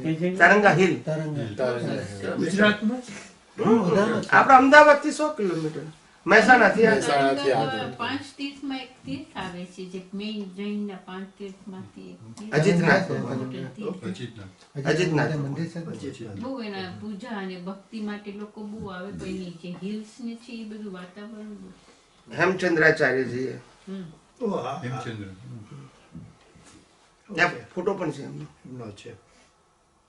Even કે તમે- આ સમજવું તું, હમ. જો તું ડફોર છું તો તારે માટે કાયદાની જરૂર છે, અને જો તું ડેવલપ છું તો તને કાયદાની જરૂર નથી. દાદાનું તો આ કયા કાયદાની વાત કરે? સમજ આત્માની કે એટલે દાદાએ જ્યારે લો કીધેલું ને ત્યારે વર્ષો પહેલા મને પ્રશ્ન પૂછ્યો હતો મહાત્માઓએ કે દાદાએ લો કેમ કીધું? નો લો ઇઝ લો. લો એવું કેમ કીધું? કાયદા કાનૂનની કેમ ના પાડી? ત્યારે કુદરતી રીતે માણસની પ્રકૃતિ કેવી છે ને, કાયદો કરો ને તો તોડવાનું મન થાય. શું છે? કાયદો કરો તો તોડવાનું મન થાય. નંબર 1. નંબર 2, કાયદો ક્યારે કરવો પડે? જ્યારે તમે બાઉન્ડ્રી બાંધો તો. બાઉન્ડ્રી ના કાયદો હોય? ના હોય. હોય કાયદો? ના ના હોય. કોઈ પણ વસ્તુ જરા આ દેશનો કાયદો કેમ? તો કે બાઉન્ડ્રી. બાઉન્ડ્રી. આ ઘરનો કાયદો કેમ? તો કે બાઉન્ડ્રી. કોઈ પણ આ કંપનીનો કાયદો કેમ? તો કે બાઉન્ડ્રી. બાઉન્ડ્રી. એ બાઉન્ડ્રીમાં લાગુ પડે એટલે બાઉન્ડ્રી ઊભી થાય. એટલે ખ્યાલ આવી ગયો ને? એટલે પહેલી વસ્તુ એ કે કાયદો કરો એટલે માણસ તોડવાનું મન થાય. બીજું કહો કાયદો ક્યારે થાય? તો કે બાઉન્ડ્રી થાય. તમારે બાંધવા પડે, પછી કેવું પડે કે હવે આ બાઉન્ડ્રીની અંદર આ કાયદો છે, આ તોડશો તો તમને આનું આ પનિશમેન્ટ મળશે. એક આ વસ્તુ. અને ત્રીજી વસ્તુ એ કે કાયદો કરો એટલે પછી કસાય થાય, કારણ કે એને ફોલો કરાવવું પડે ને. આ બધું રિલેટિવ સત્ય થઈ ગયું. શું થઈ ગયું? કાયદો પોતે જ રિલેટિવ સત્ય છે, પણ આ વ્યવહારમાં એવું કહેવાય, આ વાક્ય છે ને રિલેટિવ સત્ય છે, સનાતન સત્ય નથી. રિલેટિવ. આ સનાતન સત્ય નથી. આ વ્યવહારમાં એવું કહેવાય કે જે માણસ અણઘડ હોય એના માટે કાયદો બનાવવો પડે, જે માણસ મેચ્યોર હોય એના માટે ના બનાવવો પડે, એમ કહેવા માંગે છે ટૂંકમાં. સમજાય છે? જે માણસ સમજુ હોય, આ જેલો શેના માટે? ગુનેગારો માટે છે કે નિર્દોષ માટે છે? ગુનેગારો માટે છે. ને જે માણસ ગુનેગાર એના માટે જેલ રાખવી જ પડે ને. પણ જેલ તો બધા માટે છે, પણ જાવવાનું કોને? જે ગુનો કરે છે એના માટે. પણ ડફોડ એટલે તો ઓલો ના કહેવાય કે જે ઓછી સમજ વાળો હોય ને. એ તો એક શબ્દ મૂક્યો છે ડફોડ. એટલે આ ડફોડનો મતલબ તો બહુ જુદો થાય. આધ્યાત્મિક દ્રષ્ટિએ તો બધું બહુ ઊંડો અર્થ થાય, પણ લૌકિક સમાજમાં ડફોડ એટલે શું? કે જેને હિતાહિતનું ભાન નથી તે, એ બધા ડફોડ જ છે. એ ગુનો કર્યા પછી ખબર પડતી નથી, પછી જયારે પકડાય ત્યારે કે ભાઈ મને તો ખબર નથી આવું. પણ અહીંનો કાનૂન તો ના છોડે ને સાહેબ. આજે આપણે અહીંયા ઘડી વન વે હોય અને મેં બોર્ડ ના જોયું હોય મારી ગાડી લઈ જોઈ તો શું થાય પછી? ફાઇન આવે. પછી આવું કહું કે હા ભાઈ મને ખબર નહીં, મેં તો સાઈન ના જોઈ તો ના ચાલે ને. એટલે કીધું કે જે માણસ પોતે સ્માર્ટ છે, હોશિયાર છે, એના માટે કાયદો નથી, પણ જે આવી રીતે ભૂલો કરતા હોય એના માટે કાયદો કરવો પડે ને. પણ આ રિલેટિવ સત્ય છે, એને વિજ્ઞાન સાથે સીધો સંબંધ નથી, અને વ્યવહાર સાથે સંબંધ છે. આ વાક્ય જ રિલેટિવ સત્ય છે. એટલે તો મેં કીધું કે દાદાના વાક્યો તમને સનાતન સત્ય અને વ્યવહાર સત્ય નહીં સમજાય, અને આ બધા આ ભેળસેળ કરી અને આખું વિજ્ઞાન ખલાસ કરી નાખ્યું છે. સાહેબ એક બીજું વાક્ય બધાએ ભેળસેળ કરીને ખલાસ કરી નાખ્યું છે. દાદાનું બીજું વાક્ય છે, પોતાના મન વચન કાયાથી છૂટા રહેવાથી ઉકેલ આવે. બરાબર. અને બીજાના મન વચન કાયાથી છૂટા રહો તો પુણ્ય બંધાય. આ સમજવું છે. પહેલું વાક્ય સમજાય છે, પણ બીજું ફેરથી બોલો તો. પોતાના મન વચન કાયાથી છૂટા રહેવાથી ઉકેલ આવે. ઉકેલ આવે. અને બીજાના મન વચન કાયાથી છૂટા રહો તો પુણ્ય બંધાય. એટલે કે અથડામણ દૂર થાય. પણ એ પુણ્ય શબ્દનો મિનિંગ બીજાની સાથે આ દ્રષ્ટિ રાખવાથી શું થાય એ જાણવું છે. એટલે આ સંભાવ્ય નિકાલ કરો, છેટારો એટલે સંભાવ્ય નિકાલ કરો. બરાબર. તો એનાથી પુણ્ય જ બંધાય ને. તો સંભાવ્ય નિકાલ એ ક્રિયા સ્વરૂપે તો પુણ્ય જ બંધાય ને. 5 આજ્ઞાથી પુણ્ય જ બંધાય છે ને. છૂટારો તો મુક્તિ છે, ને 5 આજ્ઞા પુરુષાર્થ રૂપે કરો તો પુણ્ય બંધાય છે. પુણ્યાનુબંધિત પુણ્ય. એટલે પોતે પોતાનાથી છૂટો રહે તો પાછું એ શુદ્ધાત્મા પદની વાત છે. બીજાથી છૂટો રહે, બીજા છૂટો રહેવું, છૂટો રહેવું એટલે ના કરતા જવું. બરાબર છે. તો એનાથી પુણ્ય બંધાય. પુણ્ય બંધાય એટલે એને ઊંચા પ્રકારનું પુણ્ય બંધાય. બરાબર. છૂટા રહેવું એટલે શું કે એને કરતા નથી. એની સાથે કરતા ન જવું. એને ખાલી શુદ્ધાત્માની દ્રષ્ટિએ જ જોવું ને. છૂટા રહેવું તો દ્રષ્ટિ મન બીજાના મન તો ક્યાંય છૂટા રહેવું, છૂટા છે જ આપણે, દ્રષ્ટિ જ તમારે. પણ છૂટા જોવું એટલે શું? અકર્તા જોવું. પણ આમ જોવા જતા દરેક જે દાદાએ આ જે સત સાધનો આપ્યા છે એ ખરેખર પુણ્ય બંધાવવા માટે જ આપ્યા છે ને. આમ તો સિવાય કે તમે તમારા પોતાની શુદ્ધ દ્રષ્ટિ. સત સાધન એના માટે જ હોય. એ ભલે સત સાધન લખ્યા છે પણ છે શુભ સાધન. એ આત્મામાં રહી અને આ સાધન કરો તો એને સત સાધન કહેવાય, અને આત્માથી ભેગા થઈને કરો તે બધા શુભ સાધન કહેવાય. ફરી રિપીટ કરો. આત્માથી છૂટા રહીને આ બધા મન વચન કાયા સાધન કરે તો એને સત સાધન કહેવાય. બરાબર છે. અને આત્મા સાથે ભેગા રહીને કરો એટલે કે હું કરું છું એમ કરો તો એને શુભ સાધન કહેવાય. હા, એ તો બરાબર છે. પણ આ મહાત્માઓને તો આ છૂટાપણું રહીને દ્રષ્ટિ હોય ને લગભગ. ના હોય, એને તો કરવાનું છે. ના થાય એનો અફસોસ પણ થાય, મારા નથી થયું, એ તો કરતા પહોંચે.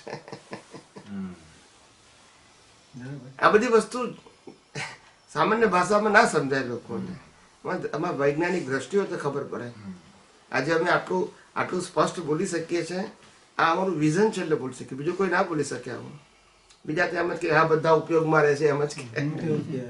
તો અહીંયા આપણે જે વાક્ય યુઝ કરીએ છીએ કે મોક્ષ માટે લાયક અને સહાયક સંજોગો પ્રાપ્ત થવા, બરાબર, તો એ ઇઝ ઇટ રિલેટેડ ટુ આ પુણ્ય જે આપણે જાણે અજાણે બંધાય છે આપણાથી, એ પુણ્ય એ આ માર્ગે જ મારે વાપરવું છે એવી તમે વેલ એડવાન્સમાં સહી કરો છો. હા, એ તમે તમારા પુણ્યને તમારે ક્યાં એલોટ કરવું છે, this is your decision. That's why we are requesting કે મને આપણે આપણું પુણ્ય બંધાતું પછી આપણે કહીએ મારો બંગલો જોઈએ, મોટર જોઈએ, ગાડી જોઈએ, પરિવાર જોઈએ, આમ જોઈએ, ફેક્ટરી જોઈએ, એજ્યુકેશન જોઈએ, એવો એક ભાવ એ તમારા પુણ્યનું આ એલોકેશન કરો છો.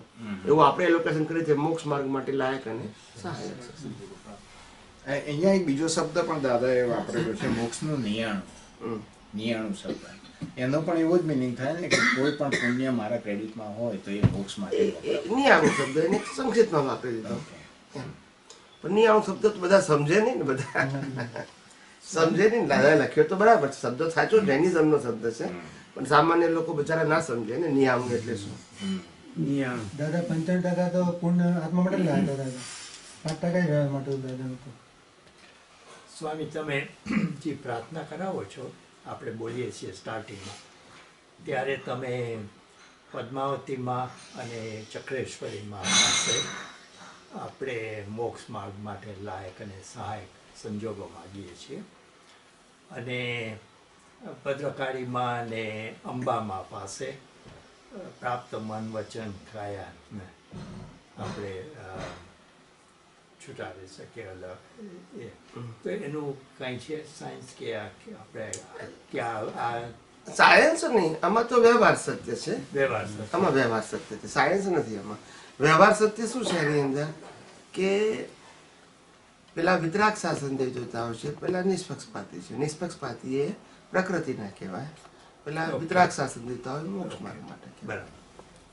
વિતરાગ શાસન દેવતાઓ નિષ્પક્ષપાતી શાસન દેવતા કહીએ છીએ ને આપણે. હા અને જે પેલા ત્રીજું બોલાવીએ છીએ ત્યારે એ મહાવીર ભગવાનના શાસન. હા એ મહાવીર સ્વામી.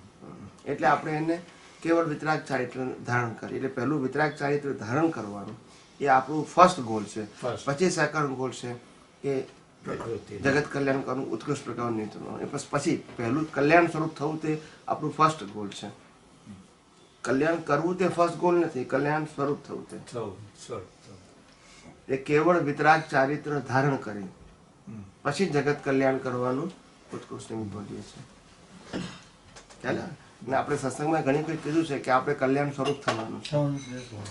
કલ્યાણ કરવા નથી જવાનું, પહેલા કલ્યાણ સ્વરૂપ થવાનું છે. એ આપણું ગોલ હોવું જોઈએ એમ. એવી રીતે એટલે આ વિજ્ઞાન એટલું તમારા બધાની પુણ્ય છે કે જેના આધારે આ બધા પ્રશ્નો પૂછાય છે અને નીકળે છે. અમારો ભાવ છે સામે તમારી પણ પુણ્ય છે કે તમે આવું પૂછો છો આ સબ્જેક્ટ ઉપર, તો આ વિજ્ઞાન નીકળે છે. પણ તમે બધા મને સામાજિક પ્રશ્નો પૂછો તો હું વિજ્ઞાન ક્યાંથી કહી શકું? એટલે આ કોઈ મારા એકલાના પ્રયત્નથી નથી, આ બધા મ્યુચ્યુઅલ પ્રયત્નોથી આખું સાયન્સ નીકળે છે.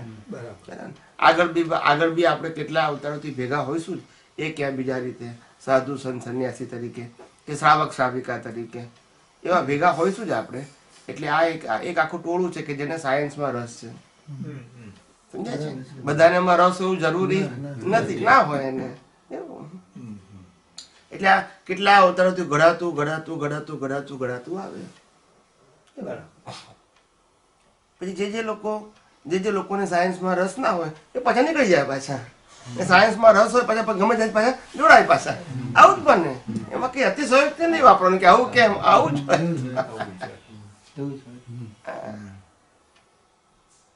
એટલે એમાં કઈ અતિશયોક્તિ વાપરવાની જરૂર નથી એમ. પણ વિજ્ઞાન અદ્ભુત છે ચોક્કસ. અને એટલું બધું પ્રિસાઇઝ અને એટલું બધું એક્ઝેક્ટ છે કે વિચારક વર્ગને સમજવા માટે બહુ આસાન થઈ પડે છે. ભલે એનું એપ્લિકેશન કે એક્સપિરિયન્સ વાર લાગે પણ પેલું સમજણમાં તો બેસવું જોઈએ ને. આપણી સમજણમાં જ ના બેસે તો શું કરવાનું? સમજાય જ નહીં તો શું કરવાનું?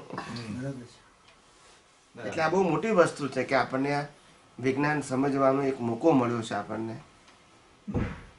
અને અમારા 5-10 વાતો પણ તમે કોઈને પણ કહેશો ને, કોઈ સાધુને, સંતને, સંન્યાસીને કે કોઈ વિચારકને, તો એ તમારા ઉપર આફરીન થઈ જશે કે આવી વાત ક્યાંથી લાવ્યો. કારણ કે આ વિજ્ઞાન જ એટલું પાવરફુલ છે. બરાબર. ભલભલા બુદ્ધિશાળીઓને આશ્ચર્ય મૂકી દેતો. આમાં કોઈ જગ્યાએ કોઈ વાંધો નથી કાઢી શકતું. નો કોન્ટ્રાડિક્શન. આટલું સુંદર સાયન્સ.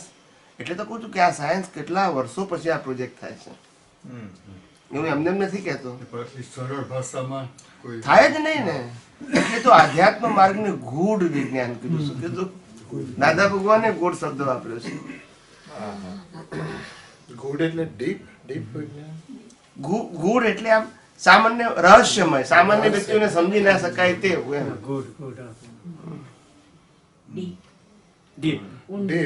સામાન્ય વ્યક્તિઓ જલ્દી ના સમજી શકે. ગીતામાં એવું કે ગુહ્ય એટલે શું? ગુહ્ય એટલે કે આ જગતના જ્ઞાન, જગતનું જે જ્ઞાન છે એને બહારનું જ્ઞાન ને ગુહ્ય કહ્યું છે. ગીતામાં એ શું કહ્યું છે? એ ગુહ્યતમ કીધું. આ સંસારમાં જે જ્ઞાન છે ને એનાથી અજ્ઞાન છે. ગુહ્ય એવું કહ્યું છે. એમાં એવું જો અહીંયા આ જે દાદાનું વાક્ય છે રાઈટ, એમાં હવે સામાન્ય વ્યક્તિ ઇવન મહાત્મા જો એને વાંચે ને તો પણ એને એમ લાગે કે આ મૂળ આત્માની વાત કરી છે, પણ અહીંયા પ્રતિષ્ઠિત આત્માની વાત કરી છે દાદાશ્રી આખી. એટલે જો આ આપનો સત્સંગ જો ના સાંભળ્યો હોય તો બધા ગૂંચવાઈ જ જાય. હકીકત શું છે એ તો આપણે શું કરીએ?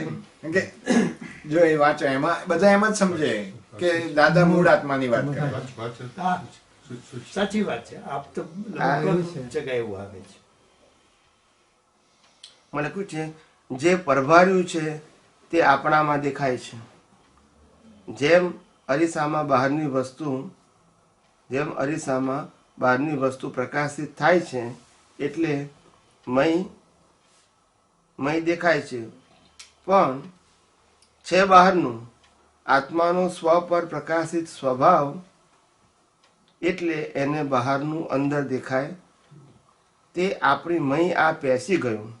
ખરેખર મહી પેસતું જ નથી, પણ સ્વ પર પ્રકાશક છે તેથી દેખાય ખરું.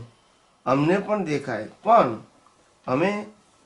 અમે ક્યાં ગુચાઈએ છે કે અમને આ પેસી ગયું. પેસે જ નહીં ને, એટલે અમે છૂટા રહી શકીએ છીએ. અજ્ઞાનને પેસી જાય અંદર ત્યારે ગયું. એટલે અહીંયા જે આ સ્વ પર પ્રકાશક એ અને હું એ બે જુદા છે. એ દ્રષ્ટિએ તમારે સત્સંગથી ખબર પડે કે ભાઈ મૂળ આત્મા સ્વ પર પ્રકાશક છે, હું એને જોનારો છું. પ્રતિષ્ઠિત આત્મા જે છૂટો રહેશે ને છે, પ્રતિષ્ઠિત આત્મા આ સ્વ પર પ્રકાશકને કારણે આત્માના પ્રકાશમાં જે પ્રકૃતિ છૂટો રહે છે ને એ એનો પુરુષાર્થ છે. બરાબર. એ એને અડતું નથી. એટલે હું આ છું એટલે આનાથી છૂટો પડ્યો, હું એને જોઉં છું. અરીસામાં પ્રતિબિંબ પડે, પણ એ પ્રતિબિંબ મારું છે એવું મને ના થવું જોઈએ. હવે પ્રકૃતિમાં રહેલી વિવિધતા નું પ્રતિબિંબ આત્માના અરીસામાં પડે અને એ અરીસામાં પડેલું પ્રતિબિંબ પ્રતિષ્ઠિત આત્મા જુએ છે ત્યારે એમ થયું કે મેં ગુસ્સો કર્યો, મને દુઃખ થયું, મારું અપમાન કર્યું. એટલે જે પ્રકૃતિનું પ્રતિબિંબ પડે છે અરીસામાં, એ અરીસાને જોઈને પ્રતિષ્ઠિત એવું લાગે છે કે મને થયું. એ અજ્ઞાન છે. આ જે દ્રષ્ટિકોણ આપે આપ્યું ને તો એમાં સમજાય કે આ કુદરતી રચના છે. ડખોડખલ એમાં આવતી જ નથી. કોઈ જાતની ડખોડખલ આટલું વિજ્ઞાન છે તો આટલું ક્લેરિટી આવે, નહીતર ક્યાંથી કોણ લાવશે? આ વાક્ય તમે કહો તો એમ કે તમારે કામનું નથી, કોઈ સમજાવશે જ નહીં. કોઈ નહીં સમજાવે. ના એવું કે મૂળ આત્મા સ્વ પર પ્રકાશક છે, આ પ્રજ્ઞા બધું જુએ છે ને એવું એમ કરીને ગોળ ગોળ કરીને બંધ થઈ જાય. એટલે મારે ક્લેરિટી ના આવે. મારો કહેવાનો મતલબ ક્લેરિટી ના આવે, કન્ફ્યુઝન કોણ મોકલાવે છે? છે ને આપણા ઘણા હિતેશભાઈ મોકલે છે ને રોજ સવારે. સૌથી પહેલા ઉઠીને જ વાંચી લેવાનું શું શું છે. ક્યાંથી એ બધા સૂત્રો શોધો ક્યાંથી? ઇન્ડિયાથી આપણા એક બે મહાત્માઓ છે એમાં જે આ બધા પ્રયત્ન કરે છે ને સૂત્ર આપણા દાદા ભગવાન નું મૂકે છે, અમારું એ સૂત્ર મૂકે છે અને એને લગતું અનુરૂપ પિક્ચર પણ મૂકે છે. એટલે લોકો બધા મહેનત કરે છે. કવિરાજના પદો બધું ક્લિપ આવે. દાદા ભગવાનની નાની ક્લિપો આવે છે, અમારી નાની ક્લિપો હોય છે, પ્રશ્ન જવાબ પૂરતી જ હોય, એટલે 2-5 મિનિટની. ધીમે ધીમે આ બધું બધા કુદરતી કરી રહ્યા છે. તમને જેટલા બધાને ફાવતું હોય બધા બનાવજો, આપણને કઈ વાંધો નથી. દાદાની બનાવતો તોય વાંધો નથી, અમને વાંધો નથી. કોઈની પણ બનાવો. વિજ્ઞાનની વાત હોય તો સારી વસ્તુ છે. દિલીપભાઈ પણ મોકલે છે. દિલીપભાઈ મહેનત કરે છે.